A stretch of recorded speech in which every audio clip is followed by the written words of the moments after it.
মানুষের জীবনে দুটি বড় মাপের সম্বল আছে। প্রথম হলো আশা। আশা যেটা আমাদের সামনে পথ চলার প্রেরণা যোগায়। আশা যা আমাদের শক্তি প্রদান করে, সাহস যোগায়, আমাদের এটা বোঝায় যে এখন অনেক কিছু শুভ হওয়া বাকি আছে, ভয় পেও না। আর দ্বিতীয় হলো বিশ্বাস। জীবনে যখনই আমরা কাউকে বিশ্বাস করি তখন একটা বিশেষ মাপের শক্তি অনুভব করি। কখনো কখনো এই আশা হতাশায় পরিবর্তিত হয়ে যায়, আর বিশ্বাসঘাতকতায় পরিবর্তিত হয়। তখন কি করা যায়? তখন কি আপনি এটা বলবেন যে আশা করা অনুচিত, বিশ্বাসের অস্তিত্ব নেই? না, এটা কখনোই অনুচিত নয়। আপনি যদি কাউকে বিশ্বাস করেন আর সেই বিশ্বাস যদি সেই ব্যক্তি ভঙ্গ করে, তাহলেও এটা আপনার দোষ, কারণ আপনি সিদ্ধান্ত নিয়েছিলেন যে আপনি সেই ব্যক্তির ওপর বিশ্বাস করবেন। আপনার সিদ্ধান্তের দোষ ছিল, আপনার ভাগ্যে নয়। কিন্তু ধরুন এমন একটা পরিস্থিতি এলো, তখন কি করা উচিত? আশা করুন তাদের থেকে যারা আপনার থেকে বড়, আর বিশ্বাস করুন তাদের যারা আপনার সমতুল্য। আশা করতে হলে ঈশ্বরের কাছে করুন যে আমি জীবনে যা কিছুই করছি, যে কর্ম করছি, যাকে বিশ্বাস করছি, তারা আমার সাথে যেন কোনো অনুচিত না করেন। আমি শুধু এটাই আশা করব। আর বিশ্বাস অন্য কারোর উপর করার আগে নিজের উপর করুন, কারণ সত্যি বলতে আপনি নিজেকে কখনোই ঠকাবেন না, তাই না?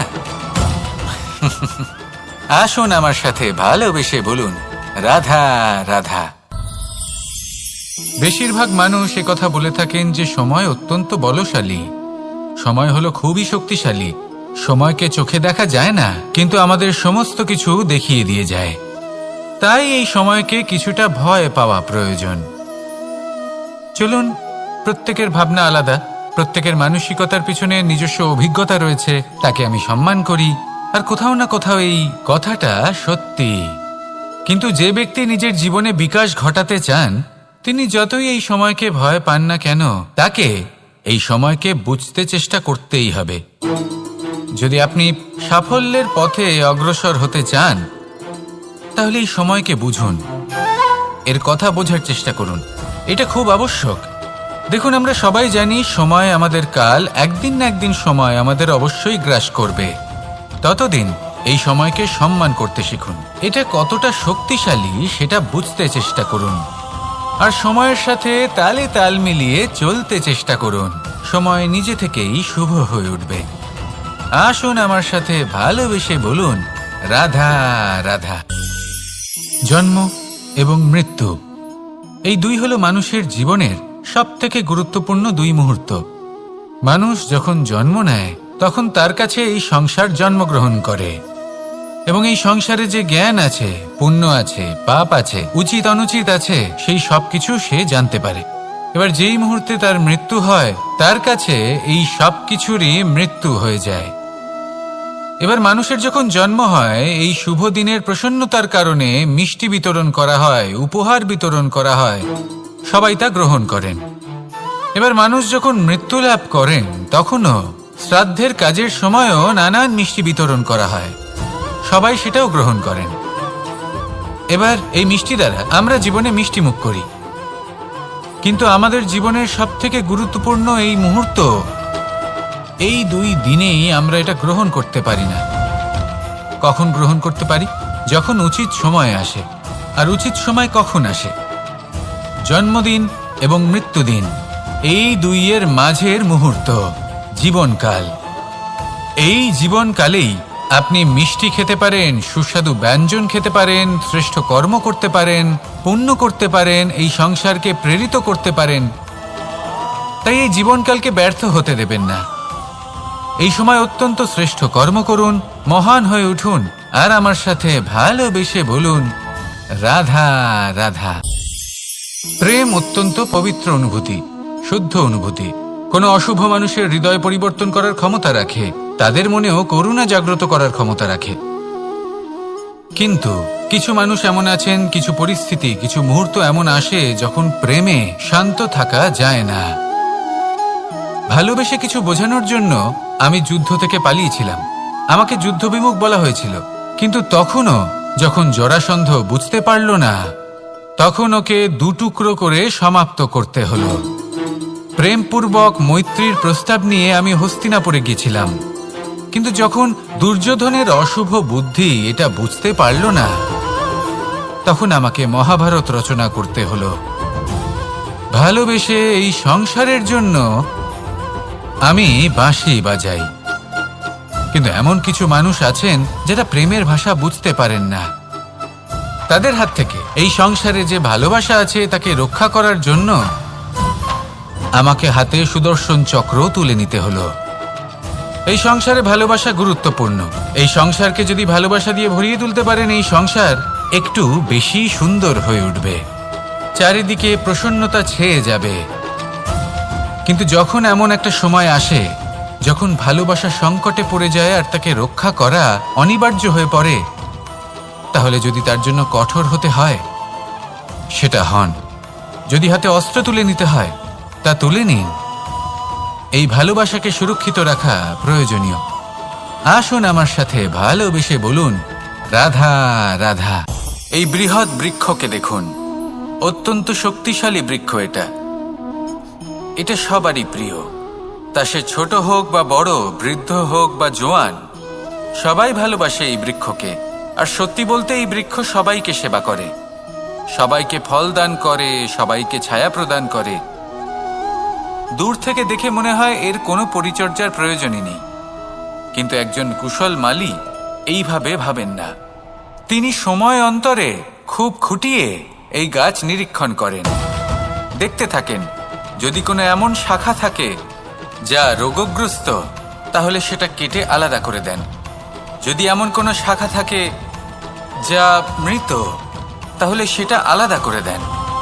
আর এইভাবে উপযুক্ত দেখাশোনা করার কারণেই এই বৃক্ষ এইভাবে সুস্থ হয়ে থাকে, সতেজ হয়ে থাকে, সবার সেবা করতে থাকে। আপনাকেও নিজের সাথে সেটাই করতে হবে। নিজের জন্য আপনাকে একজন কুশল মালী হয়ে উঠতে হবে, রক্ষা করতে হবে নিজের শরীরের, নিজের মনের। আপনার শরীর যদি রোগগ্রস্ত হয়ে পড়ে তাহলে ওষুধ গ্রহণ করতে হবে। যদি এই মন কোনো এক কারণে বিচলিত হয়ে পড়ে তাহলে তার থেকে নিজেকে মুক্ত করতে হবে। আপনি যদি নিজের যত্ন নেন তবেই এই বৃক্ষের মতো হতে পারবেন, সেই বৃক্ষ যে সবারই প্রিয়, সবাইকেই সেবা করে। আসুন আমার সাথে ভালোবেসে বলুন, রাধা রাধা।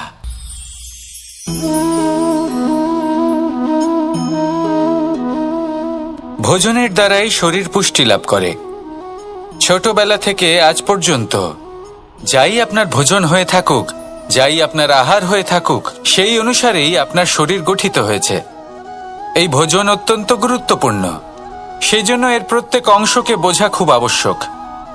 প্রথম অংশ, যে আমরা কি গ্রহণ করছি, এই ভোজন কোন স্থান থেকে আসছে সেটা বুঝুন। দ্বিতীয় অংশ, ভোজন কে বানাচ্ছেন। এই ভোজন সর্বশ্রেষ্ঠ তখনই হয় যখন মাতার হাতে তৈরি করা ভোজন হয়। কিন্তু যদি মাতার তৈরি করা ভোজন আপনি প্রাপ্ত নাও করতে পারেন, তাহলে সেই ব্যক্তির ভোজন তৈরি করা উচিত যিনি সাত্ত্বিক। তৃতীয় অংশ, কোন স্থানে আপনি ভোজন গ্রহণ করছেন। যে স্থানে আপনি ভোজন গ্রহণ করছেন তা সাত্ত্বিক হওয়া উচিত, তা হলো অত্যন্ত গুরুত্বপূর্ণ। এবং চতুর্থ সবথেকে গুরুত্বপূর্ণ অংশ, তা হলো এই ভোজন আপনি যার দ্বারা প্রাপ্ত করেছেন, যেখান থেকে প্রাপ্ত করেছেন, যে স্থানে বসে আপনি ভোজন গ্রহণ করছেন তার প্রতি কৃতজ্ঞতা প্রকাশ করুন এবং ভোজন পূর্ণরূপে সমাপ্ত করুন। তবেই এই ভোজন আপনাকে সুখী জীবন দান করবে, সুস্থ শরীর দেবে, আর এই মন তা সুপ্রসন্ন হয়ে বলবে, রাধা রাধা। এই হলো বটগাছের একটা বীজ।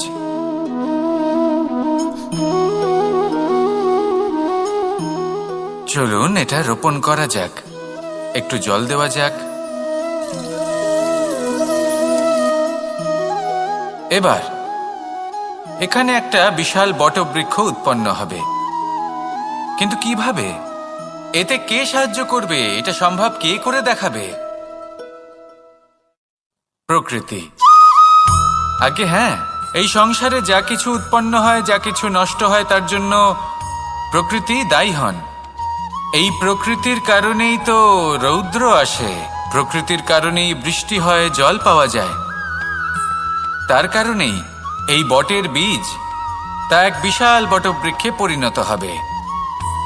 কিন্তু একজন মানুষকে দেখুন, মানুষ বলবে এই বৃক্ষে আমার অধিকার রয়েছে। কেন? কারণ আমি এই বীজ বপন করেছি। এবার সমস্ত কাজ প্রকৃতি করবে আর সমস্ত শ্রেয় মানুষ নিয়ে যাবে। এটা কি উচিত? কখনোই নয়। এবার এর উত্তর প্রকৃতিতেই লুকোনো আছে। কখনো কোনো পাখিও এই বীজ রোপণ করে, সেখানে বৃক্ষ উৎপন্ন হয়, তাতে ফল আসে, সেই পাখি সেই ফল খায়, কিন্তু সেখানকার বাকি পাখি এবং প্রাণীদের সেই ফল খেতে বারণ করে না। সেই বৃক্ষের ওপর নিজের অধিকার প্রমাণ করতে চেষ্টা করে না, সবার মধ্যে ভাগ করে দেয়। আর এটাই আমাদেরও করা উচিত। যা প্রকৃতি থেকে আসছে তা আবার প্রকৃতিতেই ফিরে যেতে দিন। এটা অত্যন্ত প্রয়োজনীয়। পাখিদের মতো হতে চেষ্টা করুন, তবেই আপনার এই মন আকাশে উড়তে থাকবে আর সুপ্রসন্ন হয়ে বলবে, রাধা রাধা। কোকিলের ডাক শুনে আমার মন প্রফুল্ল হয়ে ওঠে। কোকিল হলো আমার অত্যন্ত প্রিয়। এরকমই আরো একটা পাখি আছে, কাক। একদিকে কাক, অন্যদিকে কোকিল। এদের মধ্যে বেশি পার্থক্য নেই, কিন্তু কোকিলের কণ্ঠ শুনে সবার মন প্রফুল্ল হয়ে ওঠে। কোকিল যখন সামনে আসে তখন মন শান্ত হয়ে যায়, যখন কাক সামনে আসে তখন মানুষ দূরে পালিয়ে যায়। এমন কেন হয়? কারণ হলো বাণী। কোকিলের বাণী অত্যন্ত মিষ্টি, অত্যন্ত মধুর। সেখানেই কাকের বাণী অত্যন্ত কর্কশ শোনায়, আর কর্কশ বাণী শোনা কেউ পছন্দ করেন না। আপনি নিজেকে জিজ্ঞেস করুন, কোনো ব্যক্তি আপনার সাথে কথা বললে তার বাণী মধুর হলে আপনার ভালো লাগে, আর যদি কর্কশ হয় তার থেকে দূরে চলে যেতে ইচ্ছে করে। তাই নিজের বাণীও এইভাবেই মধুর রাখুন, মিষ্টি রাখুন। এ আমারও খুব প্রিয়। আর এটা তখন হয় যখন মনে প্রেম থাকে। মনের মধ্যে প্রেম জাগ্রত করুন, বাণী নিজে থেকেই মধুর হয়ে যাবে। আর কৃষ্ণ নিজে থেকে আপনার কাছে আসবে আর আপনার সাথে বলবে, কি রাধা রাধা। এটা হলো ধান গাছ। এর থেকে যে চাল উৎপন্ন হয় তা মানুষ গ্রহণ করেন। আর এটা কি? এ হলো জংলি ঘাস। একবার ভেবে দেখুন, যদি এই জংলি ঘাস ধান গাছের আশেপাশে থাকে তাহলে কি হবে? ধান উৎপন্ন হতে পারবে?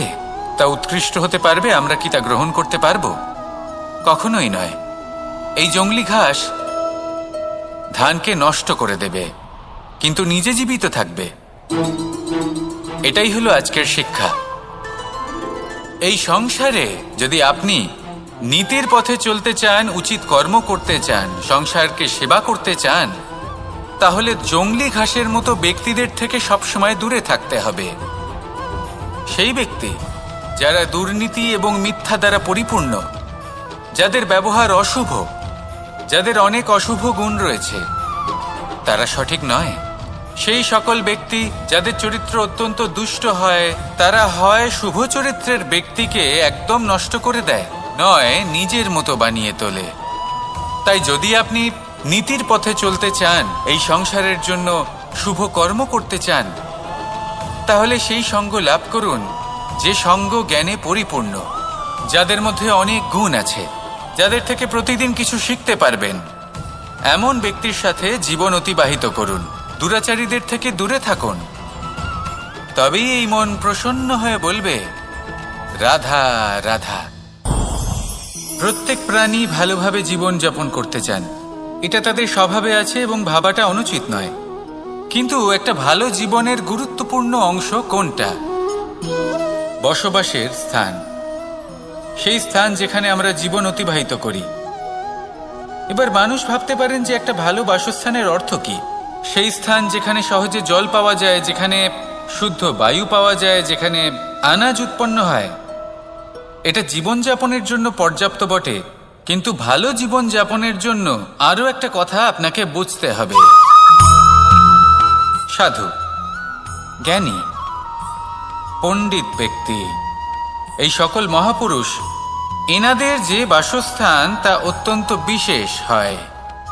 এখানে এক ধরনের বিশেষ ইতিবাচক শক্তি থাকে, এমন একটা স্থান যেখানে দেবতারাও বিচরণ করেন। জীবন আমরা সবাই যাপন করি, কিন্তু জীবনের উদ্দেশ্য শুধুমাত্র জীবন যাপন করা নয়।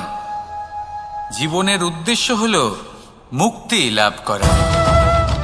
আর এই সকল সাধু, জ্ঞানী, পণ্ডিত ব্যক্তি, এই সকল মহাপুরুষ আপনাকে মুক্তির পথে নিয়ে যেতে পারেন, কারণ এরা হলেন সেই মহাপুরুষ যারা নিজেদের অন্তরের বিকার, অহংকার, ক্রোধ, বিদ্বেষ এই সকল দোষগুলিকে ত্যাগ করেছেন, এদের ওপর বিজয় লাভ করেছেন।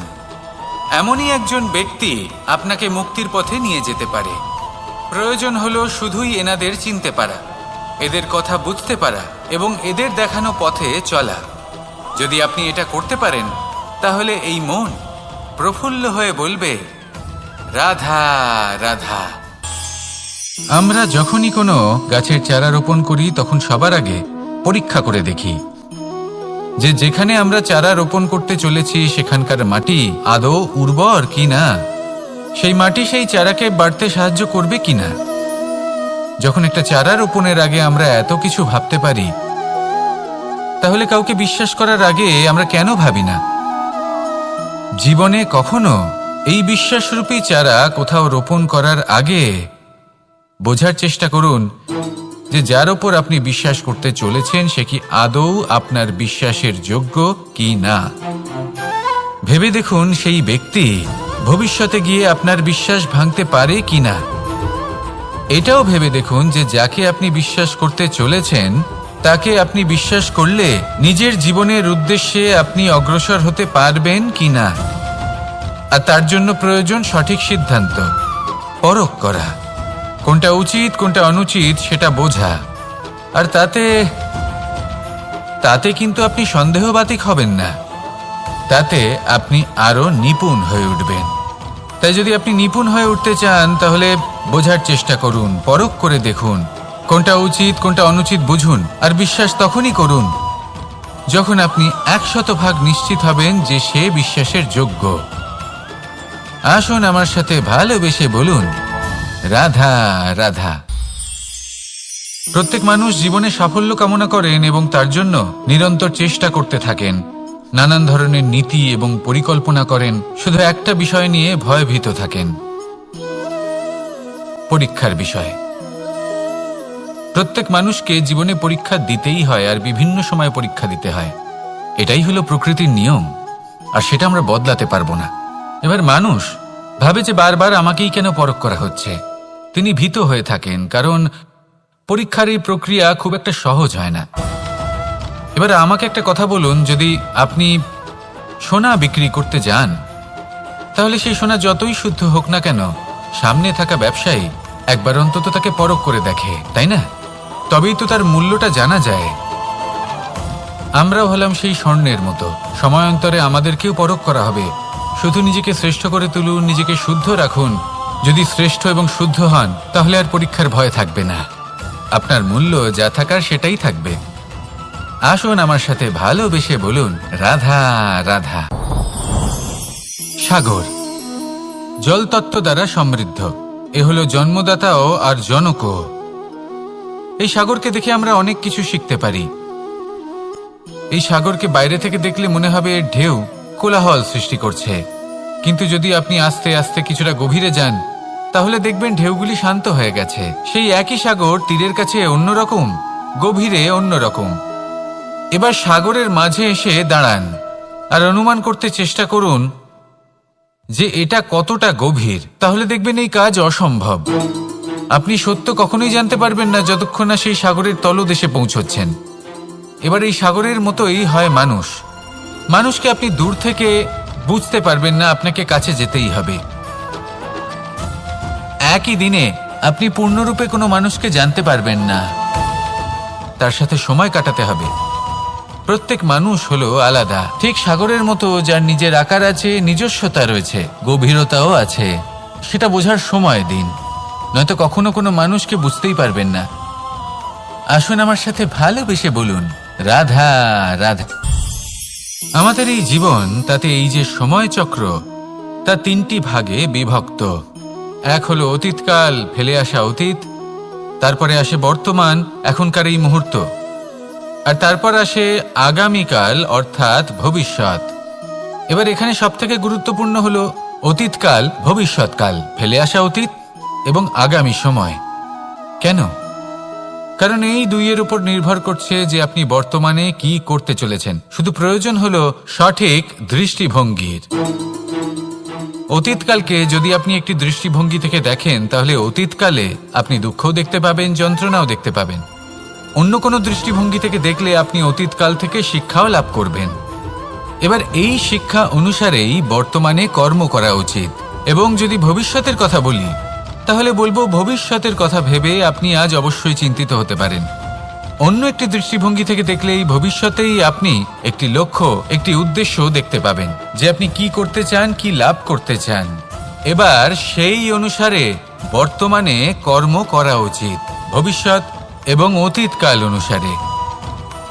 এভাবেই যদি জীবনে কর্ম করতে থাকেন, আপনার এই বর্তমানের দিনগুলো আপনি একটু নতুনভাবে বাঁচতে পারবেন। এভাবেই যদি জীবনে এগোতে থাকেন, তাহলে আপনার জীবনে আনন্দের উদ্ভব হতে কেউ বাধা দিতে পারবে না। আসুন আমার সাথে ভালোবেসে বলুন, রাধা রাধা।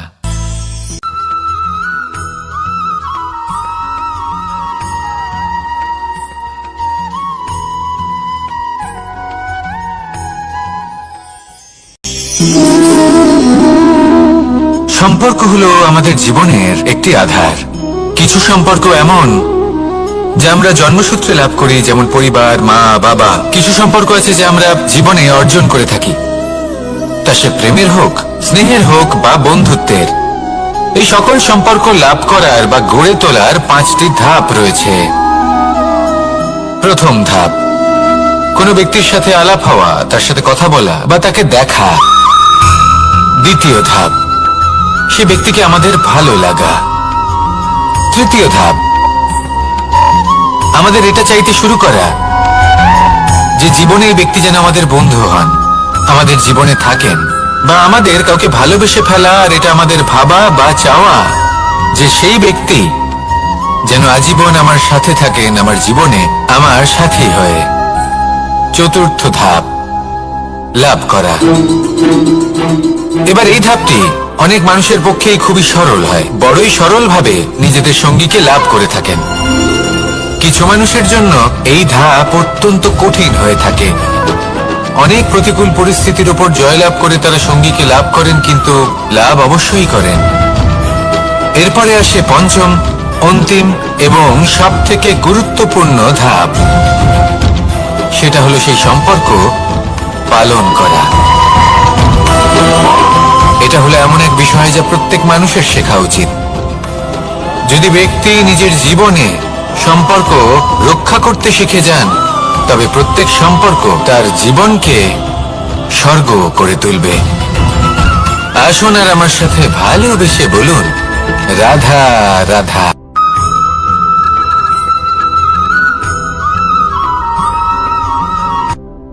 রাত্রে আমরা সুখ নিদ্রা লাভ করি, আমরা স্বপ্ন দেখি, ভবিষ্যতের পরিকল্পনা করি, খুব ভালো লাগে। সকালে যখন চোখ খুলি, নিদ্রা ভঙ্গ হয়, স্বপ্ন সেইখানেই ভেঙে যায়, আর তারপর আমরা আমাদের রোজকার জীবন যাপন করি। স্বপ্ন হয়তো মানুষ রাতের বেলায় দেখেন, কিন্তু সেটাকে সার্থক দিনের বেলাতেই করতে হয়। রাতে মধুর বাতাসের নিচে কোমল শয্যায় শুয়ে মাতার গলায় মিষ্টি গান শুনতে শুনতে নিদ্রায় আচ্ছন্ন হওয়া, স্বপ্ন দেখা, ভবিষ্যতের পরিকল্পনা করা বড়ই সরল।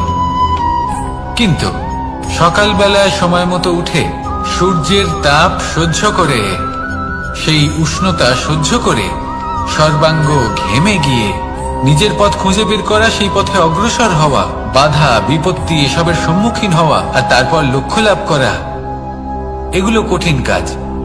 এ হলো অত্যন্ত কঠিন কাজ। যদি আপনি চান যে স্বপ্ন আপনি দেখেছেন তা সত্যি হোক, তাহলে দিনের বেলায় আপনাকে বেরিয়ে কর্ম করতেই হবে, পরিশ্রম করতেই হবে। মনের এই চক্ষু দিয়ে স্বপ্ন দেখা সম্ভব, কিন্তু যদি আপনি বুঝতে পারেন যে এই স্বপ্নই হলো আপনার লক্ষ্য, তাহলে তাকে সার্থক করতে শুধুমাত্র পরিশ্রম দ্বারাই করতে হবে। তাহলে পরিশ্রম করুন আর আমার সাথে ভালোবেসে বলুন, রাধা রাধা। মানুষের জীবনে 3টি গুণ অত্যন্ত প্রয়োজনীয়: শ্রদ্ধা, বিনম্রতা, যোগ্যতা। যদি জ্ঞান লাভ করতে চান তাহলে শ্রদ্ধার প্রয়োজন, যদি মান লাভ করতে চান তাহলে স্বভাবে বিনম্র হওয়া প্রয়োজন, আর যদি মনোবাঞ্ছিত স্থান লাভ করতে চান তাহলে যোগ্যতার প্রয়োজন। বিষয়টা সহজ। শ্রদ্ধা আপনাকে জ্ঞান দেবে, নম্রতা আপনাকে মান, আর যোগ্যতা উচিত স্থান দেবে। কিন্তু যদি আপনি এই 3টি গুণ সম্মিলিত করেন তাহলে এমন কিছু লাভ করবেন যা এই সব কিছুর থেকে অনেক ঊর্ধ্বে। সম্মান। আর এ হলো সেই সম্মান যা প্রত্যেক মানুষের নিজের জীবনে লাভ করতে চেষ্টা করা উচিত। কারণ এই হলো সেই সম্মান যার কারণে আপনি চলে যাওয়ার পরেও এই সংসার আপনাকে ভালোবাসবে আর মনে রাখবে। আসুন আমার সাথে ভালোবেসে বলুন, রাধা রাধা। আকাঙ্ক্ষা কখন লোভে পরিণত হয়ে যায় তা কেউ বলতে পারে না। এবার তার পরিণাম কি হতে পারে তাও আমরা কেউ জানি না। আজ আমি আপনাকে বলছি, কোনো ব্যক্তি সব থেকে বেশি ক্ষতির সম্মুখীন তখনই হয় যখন সে এটা মনে করে যে সে সব থেকে বেশি সুরক্ষিত স্থানে রয়েছে। সে ভাবে যে সে সেখানে সুরক্ষিত রয়েছে। সে তখন অসাবধান হয়ে পড়ে, আর তখনই তাকে জীবনের সব থেকে বড় ক্ষতির সম্মুখীন হতে হয়। নিঃস্ব হয়ে যাওয়ার পরিস্থিতি কোনো মানুষের জীবনে তখনই আসে যখন তার কাছে প্রচুর সম্পত্তি থাকে এবং সে তার থেকেও অনেক বেশি সম্পত্তি অর্জন করতে চায়। সেই অনেক বেশি সম্পত্তি অর্জন করার চেষ্টায় সে এমন কিছু করে বসে যার ফলে তাকে সমস্ত সম্পত্তি হারাতে হতে পারে। একজন রচনাকার নিজেই নিজের প্রতিভা একদম শেষ করে দিতে পারে যখন সে অনেকগুলো কাজ নিজের কাঁধে নিয়ে নেয়। একটা গুরুত্বপূর্ণ কথা সবসময় মনে রাখবেন, আজ আপনি যেখানেই থাকুন না কেন, যেমনই যে কোনো স্থানেই থাকুন না কেন, এর পেছনে আপনার আকাঙ্ক্ষার একটা বিশাল ভূমিকা রয়েছে। কিন্তু মনে রাখবেন, আপনাকে শিখতে হবে যে কখন আর কিভাবে নিজের উচ্চাকাঙ্ক্ষাগুলিকে লাগাম পরাতে হবে, কারণ এটা অত্যন্ত আবশ্যক। তাই আসুন আর আমার সাথে ভালোবেসে বলুন, রাধা রাধা। অনেক সময় আমরা জীবনে অনেক মানুষকে এমন বলতে শুনে থাকি যে আমি অসফল হয়েছি কারণ আমার সময় ভালো যাচ্ছিল না। আমি এই জিনিসটা লাভ করতে চাইছিলাম কিন্তু করতে পারলাম না কারণ আমার সময়টা ভালো যাচ্ছিল না। আমি আমার জীবনে ওই মহান কাজটা করতে চাইছিলাম কিন্তু করতে পারলাম না। কেন? কারণ আমার সময়টা ভালো যাচ্ছিল না। কিন্তু যে মুহূর্তে ভালো সময় আমার জীবনে আসবে আমি সব কিছু প্রাপ্ত করব। এমন প্রায় প্রত্যেকেই বলেন। আসুন একটা কথা বোঝা যাক। একজন মালিকে দেখুন, সে প্রত্যেক দিন গাছের সেবা করে, তাকে জল দেয়, তার যত্ন আত্তি করে। কেন? প্রত্যেক দিন সেই গাছ ফল দেয় না। সঠিক সময় এলে তবেই সেই গাছ ফল দেয়, কিন্তু প্রত্যেক দিন মালি তার সেবা করে, তাকে যত্ন করে। শুধুমাত্র তখন করে না যখন সেই গাছ ফল দিতে সক্ষম। আর যদি মালি গাছের যত্ন প্রতিদিন না করে তাহলে হয়তো সেই গাছ ফল দিতেই পারবে না। এটাই হলো আমাদের জন্য একটা শিক্ষা। যখন সময় আমাদের জন্য অপেক্ষা করে না তখন আপনি সময়ের জন্য কেন অপেক্ষা করছেন? ভালো সময়ের জন্য অপেক্ষা করবেন না। ভালো এবং শুভ কর্ম দ্বারা ভালো সময়কে নিজের কাছে টেনে আনুন। নিরন্তর কর্ম করুন, পরিশ্রম করতে থাকুন। শুভ সময় আপনা থেকেই আপনার কাছে আসবে। আসুন আমার সাথে ভালোবেসে বলুন, রাধা রাধা। মানুষের এই সংসারে জীবনযাপন করার জন্য কিছু জিনিসের প্রয়োজন পড়ে। এমন কিছু আবেগ, এমন কিছু বস্তু আছে যেগুলো তার প্রয়োজন হয়। কিন্তু সব থেকে বেশি যে জিনিসটা তার প্রয়োজন হয় সেটা হলো সম্মানের। আমাদের ভালো লাগে যখন কেউ আমাদের সম্মান করে। আমরা কাউকে সম্মান করলে তারও সেটা ভালো লাগে। কিন্তু আপনি দেখবেন যে সংসারে বেশিরভাগ মানুষ দুটি মাপদণ্ডের ভিত্তিতে সম্মান করেন, হয় বয়স দেখে করেন বা উপার্জন দেখে, অর্থাৎ সেই ব্যক্তি কতটা উপার্জন করেন। এবার ভেবে দেখুন, এটা আবশ্যক নয় কারোর বয়স যদি বেশি হয় তার বুদ্ধিও ততটাই বেশি হবে। আবশ্যক এটাও নয় যে কোনো ব্যক্তি যদি অত্যন্ত ধনী হন বা তার মনও নির্মল হবে বা তিনি সৎকর্ম করবেন বা এমন কোনো কর্ম করবেন যাতে উনি সম্মান লাভ করতে পারেন। হতে পারে উনি ধনী কিন্তু দুশ্চরিত্র। সেই জন্য বয়স বা উপার্জন দেখে কোনো ব্যক্তিকে সম্মান করবেন না, কর্ম দেখুন। যদি গভীরভাবে ভেবে দেখেন তাহলে দেখবেন যদি কোনো মানুষ কোনো সৎকর্ম করেন তাহলে তার প্রতি হৃদয় থেকে সম্মান জাগ্রত হয়। এটাই হলো সেই সম্মান যা অর্জন করতে হবে। বয়স আজ আছে, কাল আরো বৃদ্ধি পাবে। উপার্জন আজ আছে, কাল সেটা কমে যেতেও পারে। কিন্তু যদি আপনি নিরন্তর শুভকর্ম করতে থাকেন তাহলে আপনি মৃত্যুর পরেও অমর হয়ে থাকবেন। আসুন আমার সাথে ভালোবেসে বলুন, রাধা রাধা। পাপ এবং পুণ্য, এই দুই হলো সংসারের এমন দুই বিন্দু যাকে কেন্দ্র করে এই সংসারের চক্র ঘুরতে থাকে।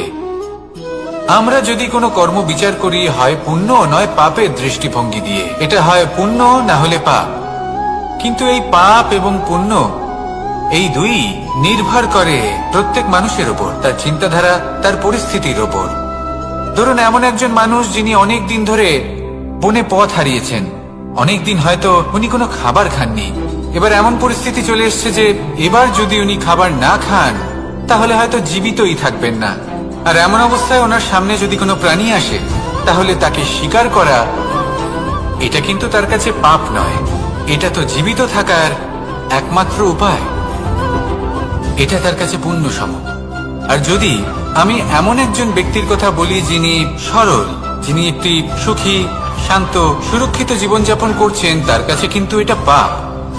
এইরকমই এই সংসারে ভিন্ন ভিন্ন পরিভাষা আছে পাপ এবং পুণ্যের। তার মধ্যে যদি আমি আপনাকে একটি সরল পরিভাষা দিই, সেটা হলো জীবনে যখনই কোনো কর্ম করবেন সেটা নিয়ে একটু ভেবে দেখুন যে এই যে কাজটা আমি করছি তার ফলে এই যে অন্য মানুষেরা আছেন এই সংসারে তারা কি দুঃখ পাবেন? যদি তারা দুঃখ পান তাহলে সেটা পাপ। যদি আপনি এমন কোনো কর্ম করেন যার ফলে অন্যরা প্রসন্নতা লাভ করেন, তাদের মুখে হাসি ফুটে ওঠে, যদি তারা প্রেরিত হন, জীবনে সামনে এগোতে পারেন, তাদের বিকাশ হয়, তাহলে এটা হলো পুণ্য। তাই জীবনে সবসময় পুণ্য করতে থাকুন আর আমার সাথে ভালোবেসে বলুন, রাধা রাধা। বনস্পতি ফলনের জন্য আমাদের কিসের প্রয়োজন পড়ে? একটু ধরিত্রীর, একটু পরিশ্রমের আর একটা বীজের। এবার যদি মানুষের কথা বলি তাহলে এখানে ধরিত্রী হলো মানুষের এই জীবন, যেখানে মানুষ নিজের ইচ্ছের ফল ফুল ফলন করতে চায়। পরিশ্রম হলো আমাদের কর্ম, আর বীজ হলো আমাদের নির্বাচন। আমাদের বেছে নিতে হবে যে আমরা কি বপন করব, আম নাকি ফণি মনসা। এর মধ্যে আমরা কি পেতে চাই? রসালো ফলের ফলন চাই নাকি কাঁটার ফলন চাই, তা আমাদের উপর নির্ভরশীল। কিন্তু একটা কথা ঠিক, লক্ষ্য যেমনই হোক না কেন, জীবন যেমনই হোক না কেন, যদি আপনি লক্ষ্যের দিকে এগোতে থাকেন তাহলে কর্মের সাথে খামখেয়ালি আচরণ করতে পারবেন না। যদি আপনি এমন করেন তাহলে এটা আপনাকে একটা অনুচিত লক্ষ্যে পৌঁছে দেবে, সেটা কিন্তু নিশ্চিত। সবসময় এটা মনে রাখবেন, কর্মের সাথে খামখেয়ালি হবেন অর্থাৎ কর্মফলও আপনার সাথে খামখেয়ালি হবে। তাহলে নিষ্ঠার সাথে কর্ম করতে থাকুন আর নিজের লক্ষ্যকে প্রাপ্ত করুন। আর আমার সাথে ভালোবেসে বলুন, রাধা রাধা। অগ্নি চতুর্থ তত্ত্ব, সব থেকে বেশি গুরুত্বপূর্ণ কিন্তু তার থেকেও বেশি ভয়াবহ।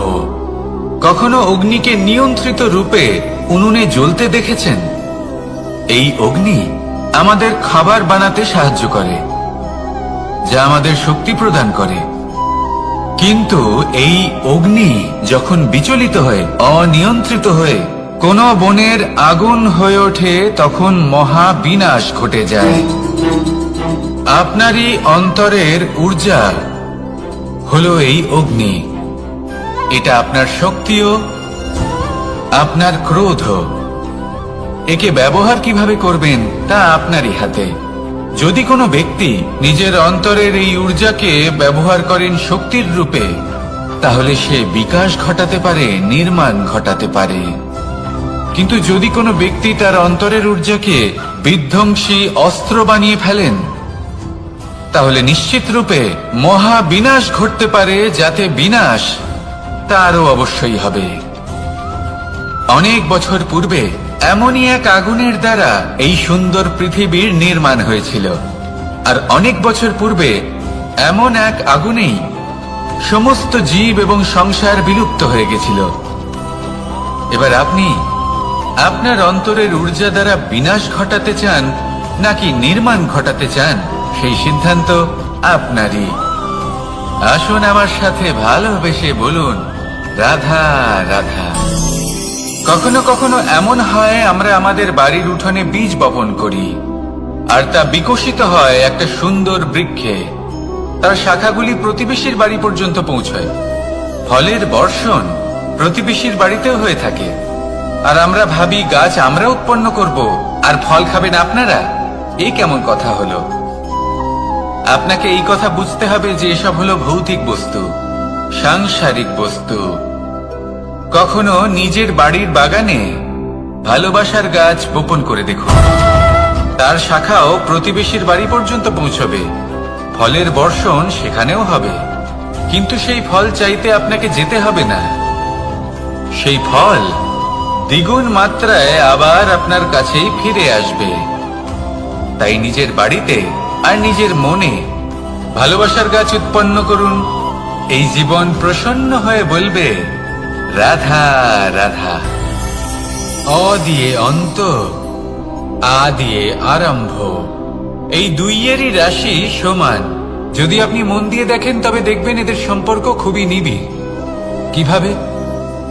যখন কোনো কিছু শুরু হয়, এটা নিশ্চিত হয়ে যায় যে তা সমাপ্তও হবে। আরম্ভই যদি না হয়, তা সমাপ্তও হবে না। যা আরম্ভ হয়েছে তার সমাপ্তি হলো অবশ্যম্ভাবী। এটাই হলো প্রকৃতির নিয়ম, একে এড়ানো যায় না। এবার এই কথা আমরা সকলে জানি। এবার মানুষ কি ভাবে যে সমাপ্তির পরে কি হতে পারে, এর উত্তর তাদের কাছে নেই। তাদের উচিত অন্য কোনো বিষয় ভাবা যা বেশি গুরুত্বপূর্ণ। এবার মানুষ এটা জানে না যে মৃত্যুর পরে কি হতে পারে, কিন্তু এই কথা অবশ্যই জানে যে জন্ম থেকে মৃত্যু পর্যন্ত এই সময়, যাকে আমরা জীবন বলে থাকি, এই সময় আমরা কর্ম করতে পারি। এই কথা তো আমরা জানি। তাহলে এমন কি কর্ম করা যেতে পারে যা আমাদের সমাপ্তির পরও আমাদের প্রাসঙ্গিক করে রাখতে পারে, এই বিষয়ে ভাবা উচিত। যে জন্মগ্রহণ করেছে তার মৃত্যু হবেই, এটা সাধারণ বিষয়। কিন্তু ইতিহাস আজও সেই সকল মানুষজনকে স্মরণ করেন যাদের এই সংসার তাদের মৃত্যু নয়, বরং তাদের জীবনকালে যে কর্ম তারা করেছেন তার দ্বারা মনে রাখেন। সেই কর্মের কারণে এই সংসারে তাদের নাম, তাদের কর্ম, তাদের ব্যক্তিত্ব, তাদের কীর্তি অমর হয়ে থাকে এবং থাকবে। আপনার কাছে এতটা সময় নেই যতটা আপনার মনে হচ্ছে আপনার কাছে আছে। সেই জন্য যত শীঘ্র সম্ভব শ্রেষ্ঠ কর্ম করুন, যতটা পারবেন ততটা অধিক সুকর্ম করুন। এই সংসারে নিজেকে অমর করে তুলুন আপনার মৃত্যুর পরেও। আর আমার সাথে ভালোবেসে বলুন, রাধা রাধা। উমা, এ কি? আমি কখন থেকে এখানে অপেক্ষা করছি, হাত পেতে দাঁড়িয়ে রয়েছি যাতে একটা ফল আমার হাতে এসে পড়ে এবং সেটা আমি খেতে পারি। কখন থেকে অপেক্ষা করছি, কিন্তু সেটা হচ্ছেই না। এবার আপনি বলবেন যে এসব কি বলছি, এ কি অদ্ভুত কথা বলছি। যদি ফল খেতে হয় তাহলে আমাকে বৃক্ষে চড়তে হবে, ফলের কাছে পৌঁছতে হবে, তবেই তো ফল পাবো। এবার এটা অত্যন্ত সহজ ব্যাপার, কিন্তু এই বিষয়টা আপনি নিজের জীবনের প্রসঙ্গে ভেবে দেখুন। লক্ষ্য কোথায় আছে আপনি জানেন, সেই লক্ষ্যে পৌঁছানোর পথ কি সেটাও আপনি জানেন, সেই পথে চলার ক্ষমতাও আপনার রয়েছে, কিন্তু তাও আপনি নিজের লক্ষ্য লাভ করতে পারছেন না। কেন? কারণ আপনি অপেক্ষা করছেন যে লক্ষ্য আপনার সামনে চলে আসবে, কিন্তু তা হয় না। লক্ষ্য সে যাই হোক না কেন, ধন হোক, প্রেম হোক, কোনো সম্মান হোক বা মোক্ষ হোক, যদি আপনি তার দিকে অগ্রসর না হন তাহলে ফল প্রাপ্তি অসম্ভব ব্যাপার, তা কোনোদিনই হবে না। সেই জন্য আপনার চোখের সামনে আপনি যদি নিজের লক্ষ্যকে দেখতে পান তাহলে উঠুন এবং সেই দিকে অগ্রসর হতে শুরু করুন। নিজের অন্তরের সকল অশুভ গুণ দূর করুন, অলসতা ত্যাগ করুন, অজ্ঞানতা ত্যাগ করে দিন এবং চলতে থাকুন। অবশ্যই মনোবাঞ্ছিত ফল লাভ করতে পারবেন। মনে রাখবেন, চলতে থাকলে তবেই লক্ষ্য প্রাপ্তি হবে। অপেক্ষার দ্বারা শুধুমাত্র মৃত্যু লাভ হবে। আসুন আমার সাথে ভালোবেসে বলুন, রাধা রাধা। পাখি কখন জন্ম নেয়, কখন উড়তে শেখে, কখন বাসা বানাতে শেখে, কখন নিজের মৃত্যু লাভ করে, এসব আমাদের মধ্যে কেউ জানি না। কিন্তু পাখি একটা কথা খুব ভালো করে জানে, যে এই সংসারে ও যা কিছুই করুক না কেন, এই সংসারে ওকে নিয়ে কিচ্ছু যায় আসে না। এবার আমরা কি করি? কোনো কাজ করার আগে আমরা এটা ভাবি যে এই সংসার যদি আমাকে দেখে ফেলে তাহলে কে জানে এই সংসার কি ভাববে, আমার প্রতিচ্ছবি কেমন তৈরি হবে কে জানে, কে জানে কি হবে আদি ইত্যাদি। এই সব ভাবনায় আমরা মগ্ন হয়ে যাই। কিছুটা এমন ভাবে মগ্ন হই যে বর্তমানের কর্মের এই জীবনের যাত্রাপথে সেই সময়ের আনন্দ উপভোগ করতে ভুলে যাই। এবার দেখুন একটা পাখি কি করে, ওর কর্ম হলো গান গেয়ে চলা। ওই পাখি গেয়ে চলে, কেউ ওর গান শুনুক বা না শুনুক, কেউ আদৌ শুনছে কিনা সেই বিষয়টা নিয়ে সেই পাখির কিছুই যায় আসে না। সেই পাখি নিজের কর্ম করতে থাকে। হয়তো সেই জন্যই আপনি কখনো কোনো পাখিকে কাঁদতে দেখবেন না। এরকমই আপনাকে নিজেকে গড়ে তুলতে হবে। প্রথমে নিজেকে জিজ্ঞেস করুন, এই যে কর্ম আমি করতে চলেছি সেটা কি উচিত? যদি আপনার মনে হয় সেটা উচিত তাহলে সেটা প্রমাণ করুন। এটা ভাববেন না যে এই সংসার কি ভাববে। আসুন আর আমার সাথে ভালোবেসে বলুন, রাধা। বনের মধ্যে যদি আপনি কোনো বিষাক্ত সাপ দেখেন তাহলে কি করবেন? আপনি তখনই তার থেকে দূরে পালাতে চেষ্টা করবেন। আর এটা কেন করবেন? নিজের রক্ষার্থে। এই কথা আমি নয় মেনে নিলাম, কিন্তু নিজের জীবনে এটা করেন না কেন? আপনি যেখানেই যান, যে স্থানেই যান না কেন, প্রত্যেক সময় প্রত্যেক মুহূর্তে এমন বিষাক্ত সাপ আপনি অবশ্যই খুঁজে পাবেন। আর সেই সাপ নয় যাদের আপনি বনে খুঁজে পাবেন, এরা হলো সেই সাপ যা আপনাকে পাপ করতে বাধ্য করবে। আপনার অন্তরের বাসনা, ক্রোধ, অহংকার, লোভ, ঈর্ষা এদের বৃদ্ধি ঘটাবে। দেখুন, বনের এই সাপ আপনাকে একবার ছেড়ে দিতেও পারে, ছোবল নাও মারতে পারে, কিন্তু এই যে পাপরূপী সাপ আছে তা অবশ্যই ছোবল মারবে। কর্ম যদি করেন তাহলে অবশ্যই ফল পাবেন। সেই জন্য যখনই কোথাও যাবেন, যদি এমন কাউকে দেখেন, যদি এমন কিছু দেখেন যে আপনাকে পাপ করতে বাধ্য করছে, তাহলে সেই মুহূর্তে সেখান থেকে পালিয়ে যান। যেমন বনের সাপ দেখে আপনি পালাতে থাকেন। সৎকর্মের রক্ষা অত্যন্ত আবশ্যক। আসুন আর আমার সাথে ভালোবেসে বলুন, রাধা রাধা। যদি কোনো সিংহ বানরের মতো গাছে চড়তে চেষ্টা করে তাহলে কি হবে? একটা মাছ যদি মাটিতে হাঁটতে চেষ্টা করে তাহলে কি হবে? তারা বিফলই হবে। কিন্তু এরকম কেন হয়? তার কারণ হলো প্রকৃতির রচনা কিছুটা এরকম। এখানে প্রত্যেকটি ব্যক্তিকে, প্রত্যেকটি প্রাণীকে আলাদা আলাদা গুণের অধিকারী করা হয়েছে এবং সকলকে একটা সীমাও প্রদান করা হয়েছে। এবার এই যে বৃক্ষ, পশু, পাখি, এদের মধ্যে সেই ক্ষমতাই নেই যে এরা নিজেদের যাচাই করতে পারবে, নিজেদের সীমাগুলো বুঝতে পারবে, নিজেদের সদ্গুণগুলো চিনতে পারবে। এরা সেটা করতে পারবে না। কিন্তু মানুষ তো আলাদা। মানুষের কাছে সেই বিশেষ শক্তি আছে যে তারা পূর্ণরূপে নিজেদের যাচাই করতে পারবে, নিজেকে পূর্ণরূপে বুঝতে পারবে, নিজের দোষ, নিজের অপগুণ, নিজের সদ্গুণ, নিজেদের সীমাগুলো তারা বুঝতে পারবে। আর এটা অত্যন্ত গুরুত্বপূর্ণ। কথায় আছে যে যদি সাফল্য লাভ করতে হয় তাহলে নিজেকে যাচাই করে নিতে হবে। তাই নিজেকে যাচাই করুন, নিজের সাথে পরিচিত হয়ে যান এবং জীবনে কর্ম করতে থাকুন। সাফল্যের শিখরে অবশ্যই পৌঁছে যাবেন। আর ওখানে যদি যান তাহলে এই মন প্রসন্ন হয়ে অবশ্যই বলবে রাধা রাধা। অন্ধকারাচ্ছন্ন রাত্রি যদি এসে থাকে তাহলে আলোকিত প্রকাশ নিয়ে সূর্যও অবশ্যই আসে। রোগ যদি এসে থাকে তাহলে তার ওষুধও অবশ্যই আসে। সমস্যা যদি আসে তাহলে সেই সমস্যার সমাধানও নিজে থেকেই আমাদের কাছে চলেই আসে। এই সংসার, এই জীবনের শুধুমাত্র একটাই নিয়ম আছে, আর তা হলো এটাই, এই সংসার হলো একটা চক্রের মতো, এতে শাশ্বত বলে কিছু নেই, নিত্য বলে কিছু নেই। আর যা কিছুই রয়েছে সব বদলাতে চলেছে। যদি আপনার জীবনে দুঃখ থাকে, সমস্যা থাকে, যদি আপনি বিপদ দ্বারা আচ্ছন্ন, তাহলে মনে রাখবেন সবকিছু বদলে যেতে চলেছে।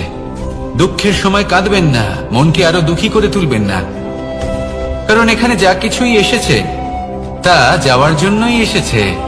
তাহলে এত চিন্তা কিসের? আনন্দ সহকারে জীবন যাপন করুন, আর আমার সাথে ভালোবেসে বলুন রাধা রাধা। রাত্রিবেলায় যখন আলোকিত জোনাকিদের দেখেন তখন মন প্রসন্ন হয়ে ওঠে। এদের দেখতে খুবই সুন্দর লাগে। আর এমন ঠিক কেন হয়? প্রথম হলো এটাই যে রাতের বেলায় চতুর্দিক অন্ধকারাচ্ছন্ন থাকে। এমত অবস্থায় যদি আমরা কোথাও একটু প্রকাশ দেখি তাহলে সেটাই আশার কিরণের ন্যায় মনে হয়। সেই প্রকাশই আমাদের মন প্রসন্ন করে তোলে।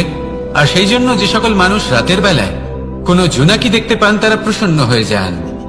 এবার কখনো কখনো জীবনে আমাদের মনে হয় যে চতুর্দিকে শুধুমাত্র অন্ধকারই হয়ে আছে, প্রত্যেকেরই তা কখনো মনে হয়। আর তখনই আমাদের নিরাশ হলে চলবে না, আমাদের দুঃখী হলে চলবে না।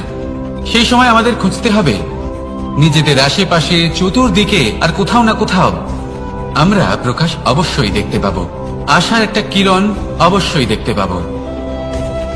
কেউ এমন একটা কর্ম করেন যেটা দেখে আমরা প্রেরিত হয়ে যাই, আর এমন কোন কর্ম যদি আপনারা করেন তাহলে সেই কর্ম আপনার মনকে প্রসন্ন ভাব, আনন্দ এবং ভালোবাসা দ্বারা ভরিয়ে তুলবে। আপনার অন্তরে সেই অন্ধকারের অন্ত করবে, দুঃখেরও অন্ত করবে। আর এই মন প্রসন্ন ভাব নিয়ে বলবে রাধা রাধা। মনুষ্য জীবনের সব থেকে বেশি গুরুত্বপূর্ণ বিষয় হল মনের একাগ্রতা। এই সংসারের যে কটি মহান কার্য সম্পাদন হয়েছে তা হল মনের এই একাগ্রতার একমাত্র ফল। আপনি অবশ্যই দেখে থাকবেন অনেক ছোট বড় নদী যা বয়ে চলে তাদের সামনে একটা বাঁধ নির্মাণ করা হয় সেই সব নদীর জল সঞ্চয় করতে। বাঁধ হয়ে গেলে প্রয়োজন মতো বা মনের ইচ্ছে মতো তাকে ব্যবহার করা সম্ভব। এবার এটাই আমাদের মনের সাথেও সম্ভব। আমাদের মনের একাগ্রতা আজকের দিনে দাঁড়িয়ে বিভিন্ন ধরনের বিকার, ক্রীড়া এবং ভোগের মধ্যে ভাগ হয়ে গেছে। একে একত্রিত করতে হবে, একটা বাঁধ নির্মাণ করতে হবে, কর্মের বাঁধ। আপনাকে শুধু এটাই করতে হবে, যেটা উচিত কর্ম সেটাই করুন, যেটা অনুচিত কর্ম সেটা করা থেকে নিজেকে বিরত রাখুন। ব্যাস, এই কাজটাই আপনি করতে থাকুন, করতে থাকুন। মনের মধ্যে একাগ্রতার বাঁধ নির্মাণ করুন। আর একবার যদি তা নির্মাণ হয়ে যায় তাহলে যখন চাইবেন, যেখানে চাইবেন, যতটা চাইবেন একাগ্রতা প্রয়োগ করতে পারবেন। আর একবার যদি আপনি এটা শিখে যান তাহলে এই সংসারকে বদলে ফেলার মতো কাজ আপনি করতে পারবেন, সমাজকে শুধরাবার মতো কাজ করতে পারবেন। তাহলে এই মনকে একাগ্র করুন আর আমার সাথে ভালোবেসে বলুন রাধা রাধা।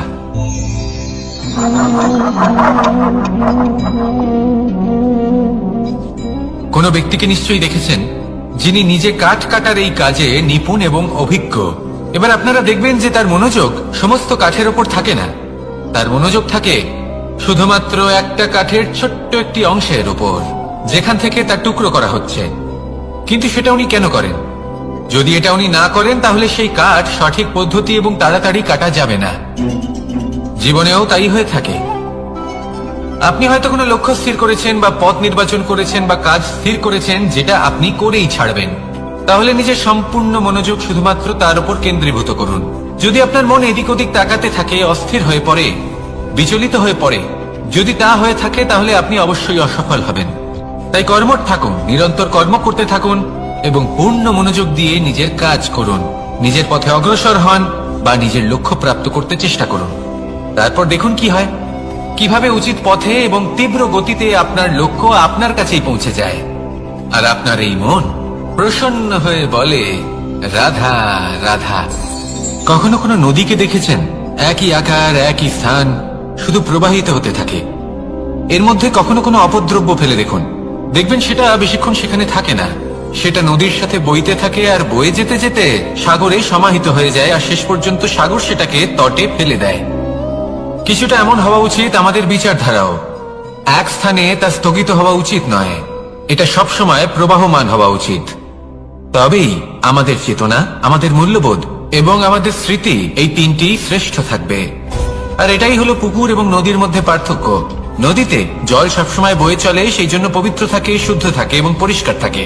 আর সেখানে এই পুকুরের তলদেশে সব জমা হতে থাকে আর সেই জন্য তা অপবিত্র হয়ে যায়। তাই সবসময় এই বিচারধারা প্রবাহমান রাখুন। যদি মনে কোনো ভাবনা চলে আসে, সেখানেই থেকে যায় এবং বিদ্যে থাকে, তাহলে তা বের করে দিন, তাকেও বয়ে যেতে দিন, এবং তার যা উত্তর হবে তা সময়ের সাথে আপনার সামনেই চলে আসবে। শুধুই নদীর মতো প্রবাহমান হন আর আমার সাথে ভালোবেসে বলুন, রাধা রাধা। এই সংসারে সাফল্য লাভ করার জন্য জ্ঞানের প্রয়োজন হয়, পরিশ্রমের প্রয়োজন হয়, দৃঢ় নিষ্ঠার প্রয়োজন হয়, নিরন্তর চেষ্টা করা প্রয়োজনীয়। কিন্তু আরো কিছু আছে যা অত্যন্ত প্রয়োজনীয় এবং গুরুত্বপূর্ণ। তা হলো ভালো বন্ধু। তাদের থাকা অত্যন্ত প্রয়োজনীয়। যদি ভালো বন্ধু থাকে, তাহলে সময় এলে তারা ঢাল হয়ে আপনাকে সুরক্ষা করবেন। সময় এলে অস্ত্রের মতো শত্রুকে সংহারও করবেন। যদি তিনি জ্ঞানী হন, তাদের মধ্যে সদ্গুণ থাকে, তাহলে এই সব গুণ আপনার মধ্যেও প্রবেশ করবে। তাহলে সাফল্যের জন্য ভালো বন্ধু পাওয়া অত্যন্ত প্রয়োজনীয়। কিন্তু শুধু বন্ধু কেন, ভালো শত্রুও থাকা প্রয়োজনীয়। এবার আপনি ভাববেন, এ আমি কি বললাম? যদি আপনার জীবনেও ভালো অর্থাৎ শক্তিশালী শত্রু থাকে, তাহলে আপনিও শক্তিশালী হতে থাকবেন। এই শত্রু আপনাকে প্রেরিত করবে আরো বেশি শক্তিশালী হয়ে ওঠার। কখনো কোনো হরিণকে দেখুন, তীব্র গতিতে দৌড়তে থাকে। কেন তীব্র গতিতে দৌড়য়? এই কারণে নয় যে কোথাও তার জন্য মধুর ঘাস অপেক্ষা করে রয়েছে, না। সে এই কারণে তীব্র গতিতে দৌড়য় কারণ সেটা না করলে তার পেছনে একটি সিংহ আছে যে ওকে নিজের ভোজন করে ফেলবে। তাই জীবনে বিপদ, সংকট, এই সবকিছুও হলো অত্যন্ত গুরুত্বপূর্ণ। তার সম্মুখীন হতে শিখুন আর আমার সাথে ভালোবেসে বলুন, রাধা রাধা। আমরা সবাই ফল খাই, কিন্তু আমাদের সেই ফলই প্রিয় হয় যে পরিপক্ক হয়ে ওঠে, যেটা নম্র হয়, আর যে ফল অনেক বেশি মিষ্টি আর সুস্বাদু হয়ে থাকে, যাদের রঙে বাহার দেখা যায়। সেইভাবে জীবনে আমরা নানান মানুষের সাথে পরিচিত হই, কিন্তু সেই মানুষই আমাদের মন ছুঁয়ে যায় যারা বিনম্র স্বভাবের, যাদের বাণী খুব মধুর, যাদের অন্তরে আত্মবিশ্বাসের একটা তেজ, একটা রং দেখা যায়। এবার এমন ব্যক্তি আমরা কি করে হব? ঠিক সেইভাবেই যেমন একটা ফল রোদ, বর্ষা, শীত, বায়ু, এই সকল সংকটময় পরিস্থিতির সম্মুখীন হয়ে পরিপক্ক হয়ে ওঠে, সেইভাবেই মানুষ সংকটময় পরিস্থিতির সম্মুখীন হয়ে পরিপক্ক হয়ে ওঠেন। যদি এই সংকটের সম্মুখীন হন, তাহলে অভিজ্ঞ হবেন, আর এই অভিজ্ঞতাই শিক্ষা দিয়ে যাবে। এই অভিজ্ঞতা আমাদের শিখিয়ে দেয় যে আমাদের বিনম্র থাকতে হবে। অহংকার করে কোনো লাভ নেই। মধুর বাণীর যে কি মূল্য তা আমরা শিখতে পারি। এই অভিজ্ঞতাই আমাদের বুঝিয়ে দেয় যে উচিত অনুচিত কোনটা, আমাদের দৃষ্টিভঙ্গি তৈরি করে, আর এই দৃষ্টিভঙ্গি দ্বারা আত্মবিশ্বাস জাগ্রত হয়। সেই জন্য জীবনে কখনো বিপদ থেকে দূরে পালাবেন না, সেগুলোর সম্মুখীন হন, অভিজ্ঞতা লাভ করুন, তার থেকে শিক্ষা লাভ করুন, এইভাবেই পরিপক্ক হবেন। আসুন আমার সাথে ভালোবেসে বলুন, রাধা রাধা। ধন সঞ্চয় করা সম্ভব, আর সেই জন্য ধন সব থেকে বেশি মূল্যবান সম্পত্তি নয়। এবার আপনি বলবেন, এ আমি কি বলছি? এই ধন খুব মূল্যবান, আমরা সকলে অর্জন করতে ব্যস্ত। সেটা এই কারণে, কারণ আপনারা জানেন না এই সংসারের সব থেকে বেশি মূল্যবান সম্পত্তি কি। এ হলো সেই সম্পত্তি যা কখনো সঞ্চয় করা সম্ভব নয়। আপনার কাছে যতই ধন থাকুক, তা দিয়ে আপনি স্বাস্থ্য লাভ করতে পারেন, বাড়ি কিনতে পারেন, আদি ইত্যাদি, কিন্তু আপনি যতই ধনী হন না কেন, ফেলে আসা দিনের একটা মুহূর্ত আপনি লাভ করতে পারবেন না। এই একটা মুহূর্ত, এই সময়, এটাই হলো সংসারের সব থেকে মূল্যবান সম্পত্তি। একবার চলে গেলে তা কখনোই ফিরে আসে না। আর এই মুহূর্ত যতই চলে যাক না কেন, আমরা স্মৃতির মাধ্যমে সেগুলি যাপন করতে পারি, তার আনন্দ উপভোগ করতে পারি, আর যার সাথে আমরা সময় অতিবাহিত করেছি তার স্মৃতিতে আমরা চিরকাল জীবিত থাকতে পারি। সেই জন্য সময় সব থেকে মূল্যবান সম্পত্তি, তাকে এইভাবে নষ্ট করবেন না। প্রত্যেকটা মুহূর্ত উপভোগ করুন, আনন্দ করুন, আর ভালোবেসে বলুন, রাধা রাধা। কনক, কি সুন্দর একটা শব্দ। এর অনেকগুলো রূপ রয়েছে, অনেকগুলো অর্থ রয়েছে। প্রথম অর্থ হলো স্বর্ণ, অর্থাৎ সম্পত্তি। দ্বিতীয় অর্থ ধুতুরা, অর্থাৎ গাছের ছোট একটা বীজ, যা কিনা অত্যন্ত শক্তিশালী হয়। যদি বেশি মাত্রায় এর প্রয়োগ করা হয় তাহলে এটা বিষময় হয়ে উঠতে পারে। এই হলো সেই ধুতুরা যার প্রয়োগ মহাদেবের পুজোতে করা হয়। এবার প্রশ্ন হলো এটাই যে এই স্বর্ণ এবং এই ধুতুরার মধ্যে মিল কি রয়েছে। মিল হলো এটাই যে এই দুটোই মানুষকে মত্ত করে তোলে। ধুতুরা মানুষকে তখন মত্ত করে যখন তাকে সেবন করা হয়, কিন্তু স্বর্ণ, ধন সম্পত্তি, মানুষ সেটা যতটাই অর্জন করে নেয় সেটাই যথেষ্ট। এই স্বর্ণ মানুষের ভাবনা চিন্তা করার ক্ষমতাকে বশ করে ফেলে। মানুষ সম্পত্তির লোভে মত্ত হয়ে ওঠে, কারণ যে যত চমৎকারী, যতটা অমূল্য হয় তাকে সামলানো কিন্তু ততটাই কঠিন, তাই না? তাই মনে রাখবেন, ধন, স্বর্ণ, সম্পত্তি এগুলো ধুতুরার থেকেও অনেক বেশি বিষাক্ত হতে পারে। তাই এর উপর আত্মসংযমের একটা কবচ পরিয়ে রাখবেন এবং বিবেকের শক্তির সাথে এগুলো প্রয়োগ করুন, তবেই কল্যাণ হবে। আসুন আমার সাথে ভালোবেসে বলুন, রাধা রাধা। আমার কাছে যশোদা মা যেমন, আমার কাছে দেবকী মা যেমন, আমার কাছে ঠিক তেমনই হলেন গোমাতা। এবার ভেবে দেখার বিষয় হলো এটা যে এই সংসারে অসংখ্য প্রাণী আছে, একজন গাইকে একজন মায়ের মর্যাদা কেন দেওয়া হয়? তাহলে এর অনেকগুলো কারণ আছে। এই গাই অর্থাৎ গোমাতা, এনারা হলেন অত্যন্ত শান্ত, শান্তি প্রিয়, কখনো কারোর কোনো ক্ষতি করতেই পারেন না। গোমাতা যে দুধ নিজের বাছুরকে পান করান সেই দুধই আমাদেরও দেন। সেই দুধ পান করে আমরা শক্তি লাভ করি। এই দুধ থেকে আমরা মাখন, ঘি, পায়েস এইসব সুস্বাদু খাবার লাভ করি। গোমাতার গোবর আমাদের জ্বালানি হিসেবে সাহায্য করে, যার ফলে খুব কম সংখ্যক কাঠ ব্যবহার করা যায় এবং বেশিরভাগ জঙ্গল সুরক্ষিত থাকে। গোমাতার গোমূত্র সেটাও আমাদের কাছে লাভজনক। এর দ্বারা আমরা অনেক রোগ থেকে মুক্তি লাভ করতে পারি। গোমাতা যখন একটি বাছুরকে জন্ম দেন তখন সেই বড় হয়ে আমাদের ক্ষেত কর্ষণ করে। সেই জন্য গাইকেও জীবনে মায়ের মর্যাদা দেবেন।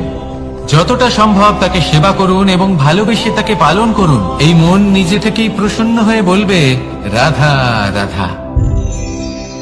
মধু কারই না পছন্দ বলুন তো? অত্যন্ত সুস্বাদু হয় এই মধু, মিষ্টি খেতে হয় এবং তা শক্তিও প্রদান করে। এবং প্রত্যেকটি মিষ্টি পদার্থের মতোই এতেও খুব তাড়াতাড়ি পিঁপড়ে ধরে যায়। অন্যদিকে যদি নুনকে দেখি তাহলে বছরের পর বছর রাখলেও এতে পিঁপড়ে ধরে না। এবার যদি কথা বলি বন্ধুত্বের, তাহলে বন্ধুত্ব নুনের মতো হওয়া উচিত, মধুর মতো নয়। যারা সামনে এলে শুধুমাত্র মধুর মধুর কথা বলবে, পরে এতে পিঁপড়ে ধরে যাবে, এটা নুনের মতো হওয়া উচিত। প্রকৃত বন্ধু হলো সে যে সময় এলে পরে আপনার সামনে আপনার প্রকৃত সত্য তুলে ধরবে, তা সে যতই কঠিন হোক না কেন। আপনার দোষ, আপনার অপগুণ, আপনার খামতি আপনাকে বলতে পারবে, যাতে আপনি সেগুলো শুনে মেনে নিয়ে তারপর নিজেকে শুধরোতে পারেন। এটাই হলো প্রকৃত বন্ধুত্ব। কখনো নিজের জীবনের আশেপাশে মন দিয়ে দেখবেন, অনেক সময় এমন মানুষ থাকেন, অনেক বন্ধু থাকেন যাদের দেখে আমাদের মনে হয় যে এনারা খুব কঠোর, এনাদের কথা খুব কটু। কিন্তু বেশিরভাগ এমন মানুষের মনটা যদি বুঝতে পারেন তাহলে দেখবেন তাতে কোনো মালিন্য নেই। এনাদের মন অত্যন্ত পবিত্র হয়। যদি আপনার জীবনেও এমন কোনো ব্যক্তি থেকে থাকে, এমন বন্ধু থাকে, তাহলে তাদের আগলে রাখুন আর আমার সাথে ভালোবেসে বলুন, রাধা রাধা। যতক্ষণ আমরা এই সংসারে জীবিত ততক্ষণ আমাদের সাথে সবকিছু থাকে। আমাদের ধন, সুখ স্বাচ্ছন্দ্য, আমাদের মিত্রগণ, আমাদের পরিবার, এই সমাজ, এই সবকিছু আমাদের সাথে থাকে। যেদিন আমরা এই সংসারকে ত্যাগ করব, এদের মধ্যে কেউ আমাদের সাথে যাবে না, না ধন, না স্বাচ্ছন্দ্য, না সম্পত্তি। এই সকল মানুষ, এই সমাজ, এরা শুধুমাত্রই শ্মশান পর্যন্ত আমাদের সাথে থাকতে পারবেন। তারপরে যদি আমাদের সাথে কিছু যেতে পারে তাহলে তা শুধুই আমাদের ধর্ম। আর এই সংসারে আমরা নিজেদের যে সুনাম রেখে যাই সেটা সম্ভব শুধুমাত্র কর্মের দ্বারা। সেই জন্য সংসারে যতদিন পর্যন্ত জীবিত আছেন, যদি কিছু অর্জন করতে চান তাহলে ধর্ম অর্জন করুন, ধর্মের বিষয়ে স্পষ্টতা অর্জন করুন এবং কর্ম অর্জন করুন। এটাই হবে আপনার অতীত এবং এটাই হবে আপনার ভবিষ্যৎ, এবং এটাই সকলকে প্রেরণা প্রদান করবে। আসুন আমার সাথে ভালোবেসে বলুন, রাধা রাধা। এই পরিবার হলো আমাদের জীবনের একটা অমূল্য সম্পদ, অমূল্য এক আশ্রয়, যা এই সংসারে হয়তো কোথাও আপনি পাবেন না। তাই একে আগলে রাখুন। পরিবার সেই গাছ। আসুন আমার সাথে ভালোবেসে বলুন, আর সেই গাছ। আসুন আমার সাথে ভালোবেসে বলুন, রাধা রাধা। অনেক সময় আমরা জীবনে অনেক মানুষকে এমন বলতে শুনে থাকি যে আমি অসফল হয়েছি কারণ আমার সময় ভালো যাচ্ছিল না। আমি এই জিনিসটা লাভ করতে চাইছিলাম কিন্তু করতে পারলাম না কারণ আমার সময়টা ভালো যাচ্ছিল না। আমি আমার জীবনে ওই মহান কাজটা করতে চাইছিলাম কিন্তু করতে পারলাম না। কেন? কারণ আমার সময়টা ভালো যাচ্ছিল না। কিন্তু যে মুহূর্তে ভালো সময় আমার জীবনে আসবে, আমি সব কিছু প্রাপ্ত করব। এমন প্রায় প্রত্যেকেই বলেন।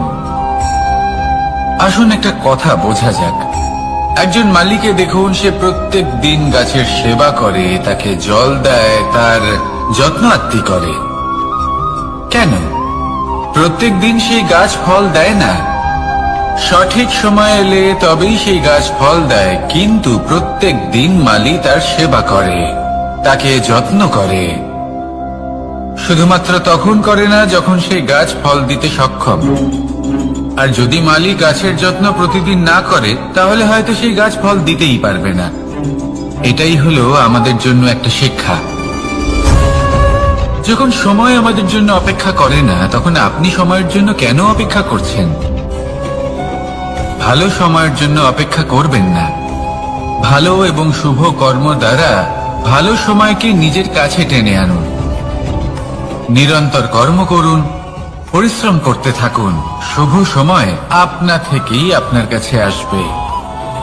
আসুন আমার সাথে ভালোবেসে বলুন, রাধা রাধা। একে বালি বলুন, মাটি বলুন বা ধুলো বলুন, এ দিয়ে কত কিছু করা সম্ভব। এ দিয়ে আপনি নিজের বাসস্থান নির্মাণ করতে পারেন, প্রাচীর গড়ে তুলতে পারেন, অট্টালিকা নির্মাণ করতে পারেন। কিন্তু যদি এই বালিকে আপনি মুষ্টিবদ্ধ করে রাখতে চান, তাহলে তা হাত থেকে ফসকে যাবে। আপনি কখনোই একে মুষ্টিবদ্ধ করতে পারবেন না। এরকমই হয় আমাদের জীবন, আর এরকমই হয় সময়। এই মুষ্টিবদ্ধ করা বালির মতো। সময়কে আমরা বাধা দিতে পারবো না, আটকেও রাখতে পারবো না। এ হলো প্রবাহমান। জন্ম থেকে মৃত্যু পর্যন্ত এই যে সময়, তা খুবই সীমিত। আর এই সময় আমরা যেটাই করি তার দ্বারাই আমাদের মূল্য নির্ধারিত হয়। আর এই সংসার থেকে চলে যাওয়ার পরেও এই সংসার এই সব কর্মের জন্যই আমাদের মনে রাখে। তাই যদি আপনি এটা ভাবেন যে আজ যে কর্ম করার ছিল আমি না হয় কাল করে নেব, কাল আমার লক্ষ্যে পৌঁছানোর কথা ছিল আমি পরশু পৌঁছব, না, এই সময় খুব মূল্যবান, একে নষ্ট করবেন না। এই সময়কে সদ্ব্যবহার করুন, মহান হবার পথে অগ্রসর হন। একে যদি মুষ্টিবদ্ধ করে রাখার চেষ্টা করেন, এই সময় থেমে থাকবে না। আসুন আমার সাথে ভালোবেসে বলুন, রাধা রাধা। আমাদের মনে যখন কোনো প্রশ্ন ওঠে, কোনো দ্বন্দ্ব জাগে, তখন আমরা যাই আমাদের গুরুর কাছে, আমাদের আরাধ্যের কাছে গিয়ে জিজ্ঞেস করি। এইভাবেই একদিন আমি পৌঁছলাম আমার আরাধ্যের কাছে, আমার মহাদেবের কাছে, আর ওনাকে প্রশ্ন করলাম যে মহাদেব, জীবনে আনন্দ পাওয়ার, উৎসব পালনের, প্রেম ভাগ করে নেবার, জীবনকে উপভোগ করে নেওয়ার সর্বশ্রেষ্ঠ সময় কোনটা? মহাদেব হাসলেন আর উনি বললেন, জীবনে উৎসব পালনের সব থেকে শ্রেষ্ঠ দিন হল মৃত্যুর ঠিক আগের দিনটা। প্রেম ভাগ করে নেওয়ার সব থেকে শ্রেষ্ঠ মুহূর্ত হল মৃত্যুর ঠিক আগের মুহূর্ত। জীবনকে উপভোগ করে নেওয়ার সর্বশ্রেষ্ঠ প্রহর হল মৃত্যুর এক প্রহর পূর্বে। তখন আমি চমকে গেলাম। আমি বললাম, কিন্তু মহাদেব, মৃত্যু তো অনিশ্চিত, আমরা জানিও না কবে আমাদের মৃত্যু হবে। মহাদেব আবার হাসলেন। উনি বললেন যে যদি আমরা এভাবে জীবন কাটাই যে আমরা জীবনের প্রত্যেক দিন, প্রত্যেক মুহূর্ত, প্রত্যেক প্রহর শেষ বলে মনে করি, তাহলে আমাদের সমস্ত জীবন আনন্দের সাথেই অতিবাহিত হবে। কি বলেন?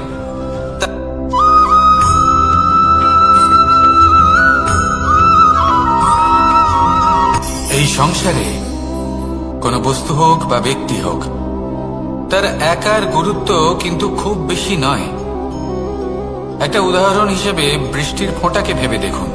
যদি একটি বৃষ্টির ফোঁটা হয় তাহলে তার খুব বেশি গুরুত্ব থাকে না, কিন্তু যখন সহস্র বৃষ্টির ফোঁটা মেঘের মধ্যে দিয়ে ঝরে পড়ে, তখন সেটা বর্ষার রূপ ধারণ করে। সেই বর্ষা যা এই প্রকৃতিকে শান্ত করে। সেইভাবেই পাথরের ছোট টুকরো, তার খুব বেশি গুরুত্ব থাকে না, কিন্তু যখন অসংখ্য পাথরের টুকরো একত্রিত হয় তখন তা পর্বতের আকার ধারণ করে। সেইভাবেই কিছু মানুষ যখন একত্রিত হন তখন তৈরি হয় পরিবার, কিছু পরিবার যখন একত্রিত হয় তখন তৈরি হয় সমাজ, যখন অনেক সংখ্যক সমাজ একত্রিত হয় তখন তৈরি হয় রাজ্য। এবার এই রাজ্যের সব থেকে গুরুত্বপূর্ণ ব্যক্তি হতে পারেন রাজা, কিন্তু তাও সেই রাজা একা কিছু করতে পারেন না। যুদ্ধ লড়ার সময় তারও নিজের সৈন্যদলকে প্রয়োজন পড়ে। কিন্তু এই সংসারে এমন একজন ব্যক্তি আছেন যিনি একাই সব কাজ করতে থাকেন, এবং সেই ব্যক্তি হলেন মা। আমাদের জীবনে একজন পিতার ভূমিকা কিন্তু নিঃসন্দেহে অমূল্য, কিন্তু আমাদের সকলের জীবনে যে ভূমিকা একজন মায়ের তা অন্য কারোর থাকে না। একজন মা একাই সন্তানকে বড় করতে পারেন, সংস্কারী করে তুলতে পারেন, তার জন্য পরিশ্রম করেন। আর এত কিছু কাজ করার পরেও তার কাজের জন্য তিনি প্রশংসা অবশ্য পান না। উল্টে যদি সেই সন্তান অনুচিত পথে চালিত হয়, অনুচিত কর্ম করে, তখন সেই মাকেই অপবাদের পাত্র হয়ে উঠতে হয়। আমাদের জীবনে মায়ের যোগদান কতটা সেটা বুঝুন। আপনাকে বড় করে তোলার জন্য উনি কতটা পরিশ্রম করেছেন সেটা বুঝুন। আজ থেকে, এখন থেকে, এই মুহূর্ত থেকে মাকে সম্মান করতে শিখুন। যখন সময় পাবেন, যখন সুযোগ হবে, তখন তার প্রশংসা করুন, ওনারও ভালো লাগবে। আর মায়ের এই মমতার জন্য, তার এই ভূমিকার জন্য আসুন সবাই মিলে আমরা তাকে প্রণাম করি, আর সকলে মিলে ভালোবেসে বলি, রাধা রাধা।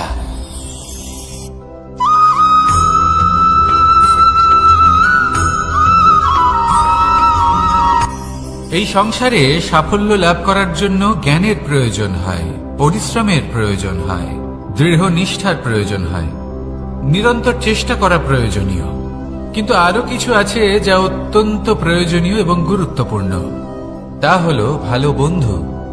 তাদের থাকা অত্যন্ত প্রয়োজনীয়। যদি ভালো বন্ধু থাকে তাহলে সময় এলে তারা ঢাল হয়ে আপনাকে সুরক্ষা করবেন। সময় এলে অস্ত্রের মতো শত্রুকে সংহারও করবেন। যদি তিনি জ্ঞানী হন, তাদের মধ্যে সদ্গুণ থাকে, তাহলে এই সব গুণ আপনার মধ্যেও প্রবেশ করবে। তাহলে সাফল্যের জন্য ভালো বন্ধু পাওয়া অত্যন্ত প্রয়োজনীয়। কিন্তু শুধু বন্ধু কেন, ভালো শত্রুও থাকা প্রয়োজনীয়। এবার আপনি ভাববেন, আমি কি বললাম? যদি আপনার জীবনেও ভালো অর্থাৎ শক্তিশালী শত্রু থাকে, তাহলে আপনিও শক্তিশালী হতে থাকবেন। এই শত্রু আপনাকে প্রেরিত করবে আরো বেশি শক্তিশালী হয়ে ওঠার। কখনো কোনো হরিণকে দেখুন, তীব্র গতিতে দৌড়তে থাকে। কেন তীব্র গতিতে দৌড়য়? এই কারণে নয় যে কোথাও তার জন্য মধুর ঘাস অপেক্ষা করে রয়েছে, না, সে এই কারণে তীব্র গতিতে দৌড়য় কারণ সেটা না করলে তার পেছনে একটি সিংহ আছে যে ওকে নিজের ভোজন করে ফেলবে। তাই জীবনে বিপদ, সংকট এই সবকিছুও হলো অত্যন্ত গুরুত্বপূর্ণ। তার সম্মুখীন হতে শিখুন আর আমার সাথে ভালোবেসে বলুন, রাধা রাধা।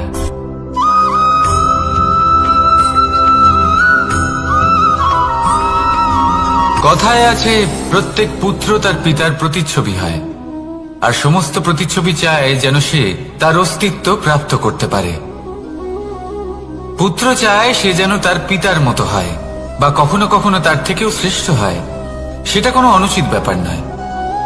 অনুচিত তখন হয় যখন পুত্র নিজের পিতার মতো হবার স্বপ্ন পূরণ করতে গিয়ে বা তার থেকেও শ্রেষ্ঠ হওয়ার স্বপ্ন পূরণে অনুচিত পথের আশ্রয় নেয়। কারণ তারপরে সে তার পিতার গুণগুলি আত্মসাৎ করতে চায় না। সে শুধুই এটা চায় যে সংসারের চোখে যেন আমি শ্রেষ্ঠ প্রমাণিত হই। এটা অনুচিত। সংসারে এমন অনেক মানুষ আছেন যারা এই কারণে শ্রেষ্ঠ হওয়ার চেষ্টা করেন যাতে তার পরিবারের তার পিতার সম্মান বৃদ্ধি পায়। এমনও মানুষ থাকেন, আর এটাই হলো পার্থক্য উদ্দেশ্যের। মনে রাখবেন, যদি আপনার উদ্দেশ্য শুভ হয় তাহলে পথও শুভ হবে, যদি আপনার উদ্দেশ্য অশুভ হয় তাহলে পথও অশুভ হবে। তাহলে নিজের পিতার মতো হবার চেষ্টা অবশ্যই করুন, তার থেকেও শ্রেষ্ঠ হওয়ার চেষ্টা অবশ্যই করুন, কিন্তু মনে রাখবেন আপনার সংকল্প আর আপনার উদ্দেশ্য এই দুই শুভ হওয়া উচিত। তাহলে আসুন আর আমার সাথে ভালোবেসে বলুন, রাধা রাধা।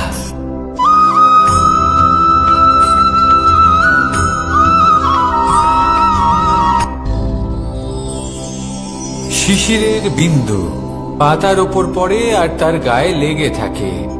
পাতা তাকে শুষে নিতে পারে না, আর শেষ পর্যন্ত সে ঝরে পড়ে যায়।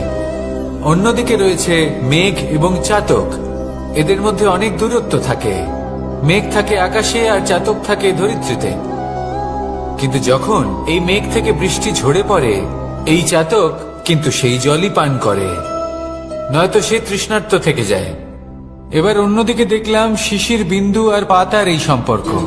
এরা খুব কাছাকাছি থাকে, ঘনিষ্ঠও থাকে। অন্যদিকে রয়েছে মেঘ এবং চাতকের সম্পর্ক, যাদের মধ্যে অনেক দূরত্ব থাকা সত্ত্বেও তারা খুব ঘনিষ্ঠ, তাই না? এই সারমর্ম খুব সরল। এই নৈকট্য, এই দূরত্ব, তা আপনার সম্পর্কে প্রভাব কিছুতেই ফেলতে পারে না। এই নৈকট্য, এই দূরত্ব, এইসব হলো শুধুমাত্র মনের ব্যাপার।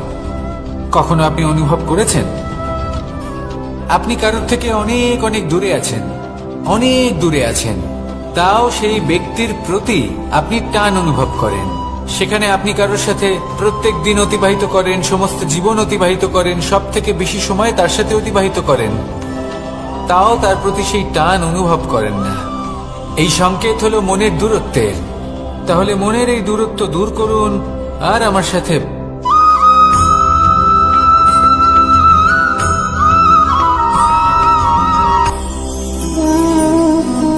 শক্তি এক অত্যন্ত বিচিত্র বস্তু, বা বলতে পারেন অনুভূতি।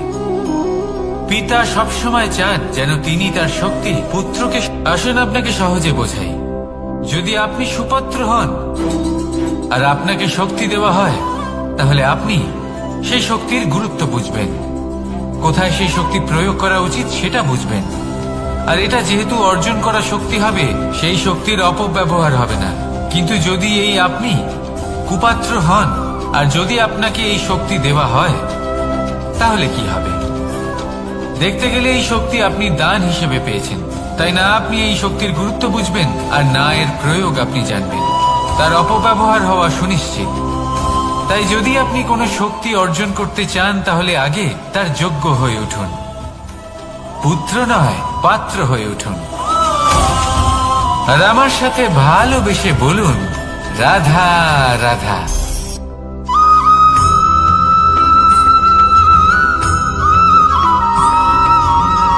ভালো, শুধু ওনাদের কঠোর ব্যবহার দেখলে আমরা একটু ভয় পেয়ে যাই। এবার ওনাদের এই কঠোর ব্যবহার আমাদের ভালো না লাগলেও অত্যন্ত আবশ্যক, কারণ মাতার থেকে আমরা যে শক্তি লাভ করি তা যেন নিয়ন্ত্রণ হারিয়ে বিধ্বংসী না হয়ে ওঠে, আমরা যেন কোনো কুপথে না চলে যাই, আমরা কখনো যেন দোষ না করে ফেলি। শুধু সেই জন্য পিতা এবং গুরু একটু কঠোর হয়ে ওঠেন, এবং ওনাদের এই কঠোর আচরণ ভবিষ্যতে গিয়ে আমরা অবশ্যই বুঝতে পারি। জীবনে কিছু বছর আমরা এগিয়ে যাই আর তারপর আমরা বুঝতে পারি যে বাবা এবং গুরু আমাদের যথেষ্ট ভালোবাসতেন, কিন্তু ওনাদের ভালোবাসার বহিঃপ্রকাশ আলাদা। প্রয়োজনীয় হলো এটা দেখার, এটা বোঝার যে শুরু থেকে আমাদের প্রতি ওনাদের আচরণ কেমন ছিল। ওনাদের কঠোর হওয়ার পেছনে ওনাদের ভালোবাসাটা বোঝার চেষ্টা করুন, ওনাদের চিন্তাটা বোঝার চেষ্টা করুন, ওনাদের পথপ্রদর্শনের আড়ালে আপনার ভবিষ্যতের জন্য যে পরিকল্পনা ওনারা করেছেন সেটা বোঝার চেষ্টা করুন। তখন আপনারা বুঝতে পারবেন ওনাদের ভালোবাসাকে। আপনার মনের মধ্যে আপনা থেকেই ওনাদের প্রতি সম্মান জেগে উঠবে।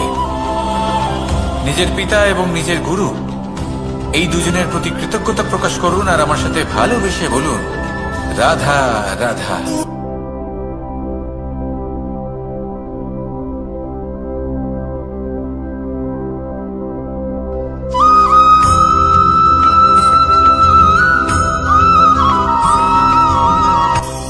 কখনো কোনো বাগানের কোনো বৃক্ষকে দেখেছেন যেখানে সুগন্ধি ফুল থাকে, রসালো ফল থাকে? তখন মন প্রফুল্ল হয়ে ওঠে, মন থেকে সেই বৃক্ষের প্রতি ভালোবাসা জন্মায়। কিন্তু যিনি বাগানের মালিক, শুধুমাত্র তিনিই জানেন যে কিভাবে এই বৃক্ষকে আগলে রাখতে হয়, কিভাবে তার পরিচর্যা করলে এতে সুন্দর সুগন্ধি ফুল হবে, রসালো ফল হবে। কখনো কখনো প্রয়োজনের থেকে বেশি রোদ পেলে এই বৃক্ষগুলি শুকিয়ে যায়, প্রয়োজনের থেকে কম রোদ পেলেও এই বৃক্ষ কিন্তু শুকিয়ে যায়। প্রয়োজনের থেকে কম জল যদি পায় এই বৃক্ষ শুকিয়ে যেতে পারে, প্রয়োজনের থেকে অতিরিক্ত জল যদি পায় তখনও এই বৃক্ষের শিকড়গুলি নষ্ট হয়ে যেতে পারে। এবার এটাই কিন্তু আমাদের সংসারের সাথেও হয়। আমাদের সংসারের সকল প্রতিভাশালী ব্যক্তি, যেমন লেখক, বিচারক, প্রবক্তা, যোদ্ধা, এদের সবার ক্ষেত্রে এই কথাটাই প্রযোজ্য। যদি বেশি প্রশংসা করা হয় তাহলেও এরা হারিয়ে যাবেন, প্রয়োজনের থেকে বেশি যদি নিন্দা করা হয় তখনও তারা নত হয়ে পড়বেন।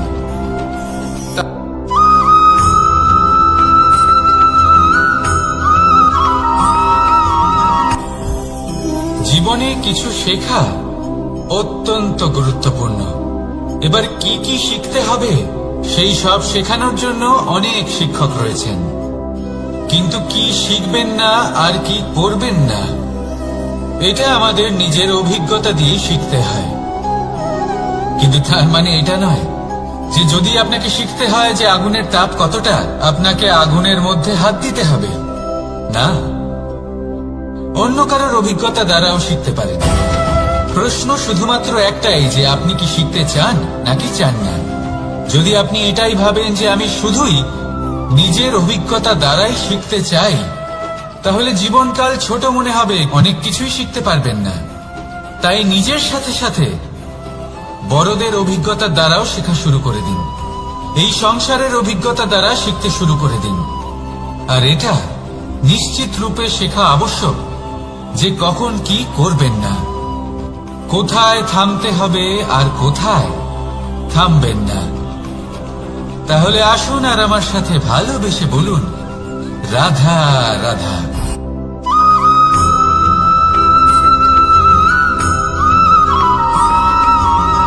এই সংসারে সব থেকে বেশি কোমল বস্তু হলো রেশম। এই রেশম এতটাই কোমল হয় যে এর পুরো একটা থান শুধুমাত্র একটা হাতে ধরা সম্ভব। কখনো ভেবে দেখেছেন এই রেশম কিভাবে হয়? একটি কীট তার লালার দ্বারা উৎপন্ন হয়। এই কীট সেই রেশমকে পাক দিতে থাকে, পাক দিতেই থাকে আর আস্তে আস্তে তার মধ্যেই জড়িয়ে পড়ে।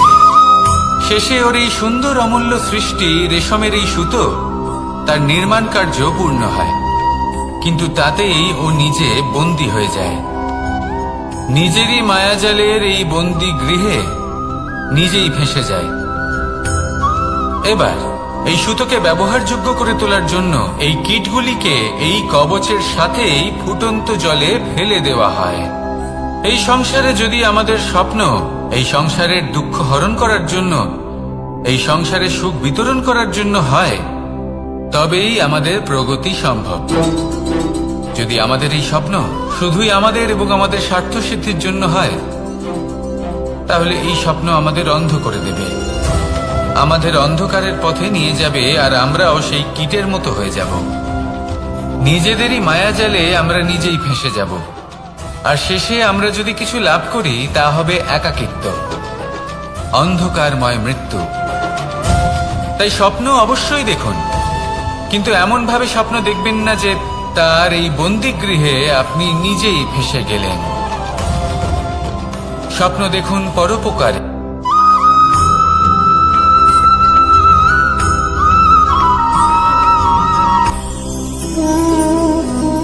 শক্তি এক অত্যন্ত বিচিত্র বস্তু, বা বলতে পারেন অনুভূতি।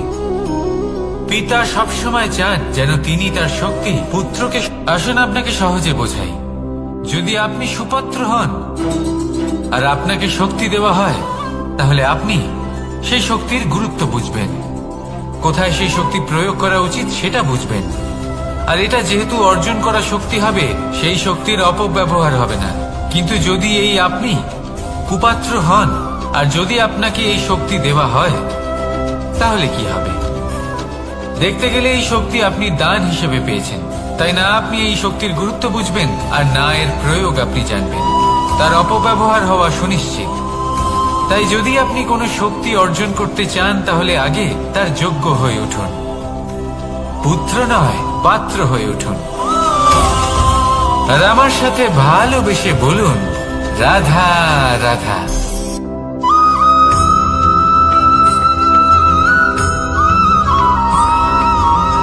এই সংসারে প্রত্যেক মানুষ এটাই চান যে তিনি যেন ধনবান হন, আর্থিক অবস্থা তার ভালো থাকে, ওনার বাড়িতে লক্ষ্মীর আগমন হয়। কিন্তু সেটা হবে কি করে, সেটাই হলো প্রশ্ন। কেউ বলেন যে যদি পরিশ্রম করো তাহলে ধন অর্জন সম্ভব, কেউ বলেন যে যদি বিদ্যা লাভ হয় তবেই ধন অর্জন সম্ভব, কেউ বলেন যে যদি বলশালী হও তবেই সম্পন্ন থাকবে। ভালো কথা, যদি তাই হয়ে থাকে, তবে দিনমজুর সারা দিন পরিশ্রম করেন, তিনি কেন ধনী হন না? অনেকজন বিদ্বান মানুষ আছেন এই সংসারে, তারা কেন ধনবান হন না?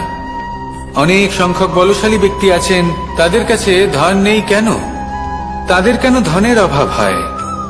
আবার এমনও কিছু মানুষ আছেন যারা পরিশ্রম করেন, তারা দিনমজুর, কিন্তু তারা ধন অর্জন করতে পারেন। কিছু বিদ্বান ব্যক্তি আছেন যাদের কাছে অধিক মাত্রায় ধন রয়েছে। কয়েকজন বলশালী ব্যক্তি রয়েছেন যাদের কাছে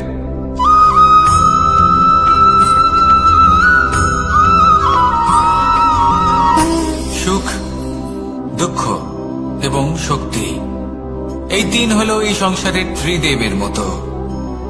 আমাদের জীবনে যা কিছু ঘটছে এই তিনটির ভিত্তির উপরেই হচ্ছে। আসলে এই সংসারের একটা নিয়ম আছে, যখনই আপনি কিছু লাভ করেন, এই সংসার আপনার পরীক্ষা নেয়। এটা জানার জন্য আপনার পরীক্ষা নেয় যে আপনি যা কিছুই লাভ করেছেন, আপনি কি আদৌ সেটার যোগ্য কিনা। ঠিক সেইভাবেই এই সুখ, দুঃখ এবং শক্তি আপনার পরীক্ষা নিয়ে থাকে। যখন সুখ আসে তখন সে আপনার পরীক্ষা নেয় যে আপনার মধ্যে অহংবোধ জাগ্রত হয়নি তো। যদি অহংবোধ চলে আসে তাহলে সুখ সেখানেই সঙ্গ ত্যাগ করে। দুঃখ আপনার ধৈর্যের পরীক্ষা নিতে থাকে, আর যদি আপনার মধ্যে ধৈর্য না থাকে তাহলে এটা আপনাকে আরো বেশি দুঃখের গভীর অন্ধকারে ঠেলে দেবে। সেখানে শক্তি পরীক্ষা নেয় আপনার বিনম্রতার। যদি আপনি বিনম্র না হন, তাহলে হয় এই শক্তি আপনার সঙ্গ ত্যাগ করবে, নয় এই শক্তি বিনম্রতার অভাবে আপনার পতনের কারণ হতে পারে। এই সংসারে যে কোনো ব্যক্তি যিনি এই পরীক্ষায় উত্তীর্ণ হয়ে থাকেন, এই জীবনে তিনি সাফল্য লাভ করেন। আসুন আমার সাথে ভালোবেসে বলুন, রাধা রাধা।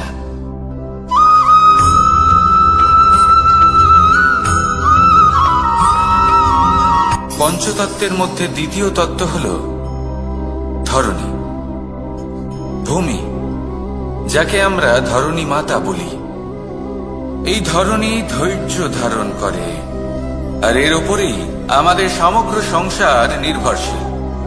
কারণ এই ভূমি সহ্য ক্ষমতা রাখে, এর সহ্য ক্ষমতা হল অপরিসীম। সন্তান যতই আঘাত প্রদান করুক না কেন, প্রেম পূর্বক সহ্য করে, আর তার বদলে অমূল্য রত্ন প্রদান করে। সন্তান যদি হাল চালায়, তাহলে তার বদলে তাকে অন্ন প্রদান করে। এটাই হলো ধরণী। এবার এর থেকে আমরা কি শিক্ষা পেতে পারি?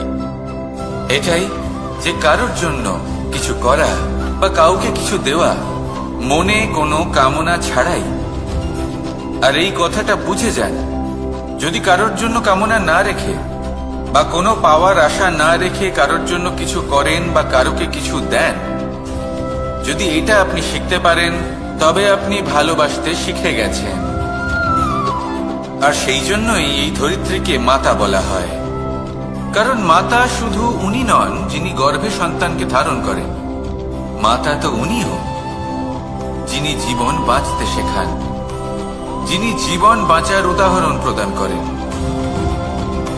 তাহলে ধরণীর থেকে এই নিঃস্বার্থ ভাব শিখুন, নিঃস্বার্থ ভালোবাসা শিখুন, আর এই ভালোবাসার সাথেই বলুন, রাধা রাধা।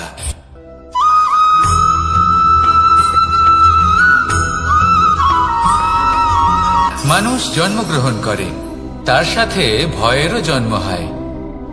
ছোটবেলা থেকেই আমাদের মনে কোনো না কোনো প্রকারের ভয় থেকেই যায়। কেউ এই বিষয়ে ভয় পায় যে তার কোনো বস্তু তার থেকে দূরে চলে যাবে। কেউ এই বিষয়ে ভয় পায় যে আমি নিজেকে হারিয়ে ফেলব।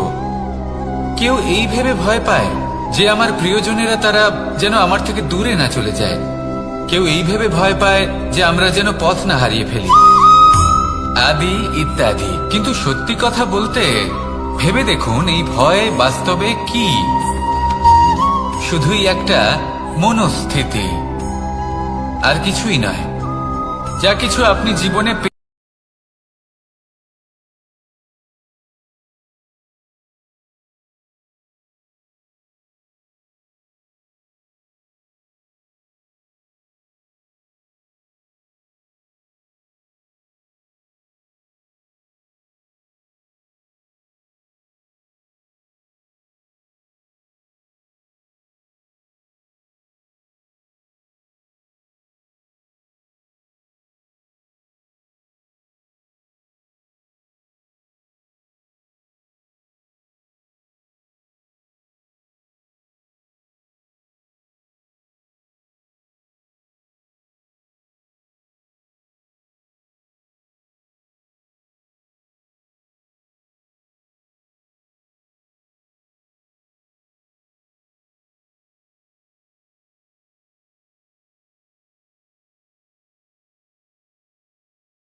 রাত্রে আমরা সুখ নিদ্রা লাভ করি, আমরা স্বপ্ন দেখি, ভবিষ্যতের পরিকল্পনা করি, খুব ভালো লাগে। সকালে যখন চোখ খুলি নিদ্রা ভঙ্গ হয়, স্বপ্ন সেইখানেই ভেঙে যায়, আর তারপর আমরা আমাদের রোজকার জীবন যাপন করি। স্বপ্ন হয়তো মানুষ রাতের বেলায় দেখেন, কিন্তু সেটাকে সার্থক দিনের বেলাতেই করতে হয়। রাতে মধুর বাতাসের নিচে কোমল শয্যায় শুয়ে মাতার গলায় মিষ্টি গান শুনতে শুনতে নিদ্রায় আচ্ছন্ন হওয়া, স্বপ্ন দেখা, ভবিষ্যতের পরিকল্পনা করা বড়ই সরল।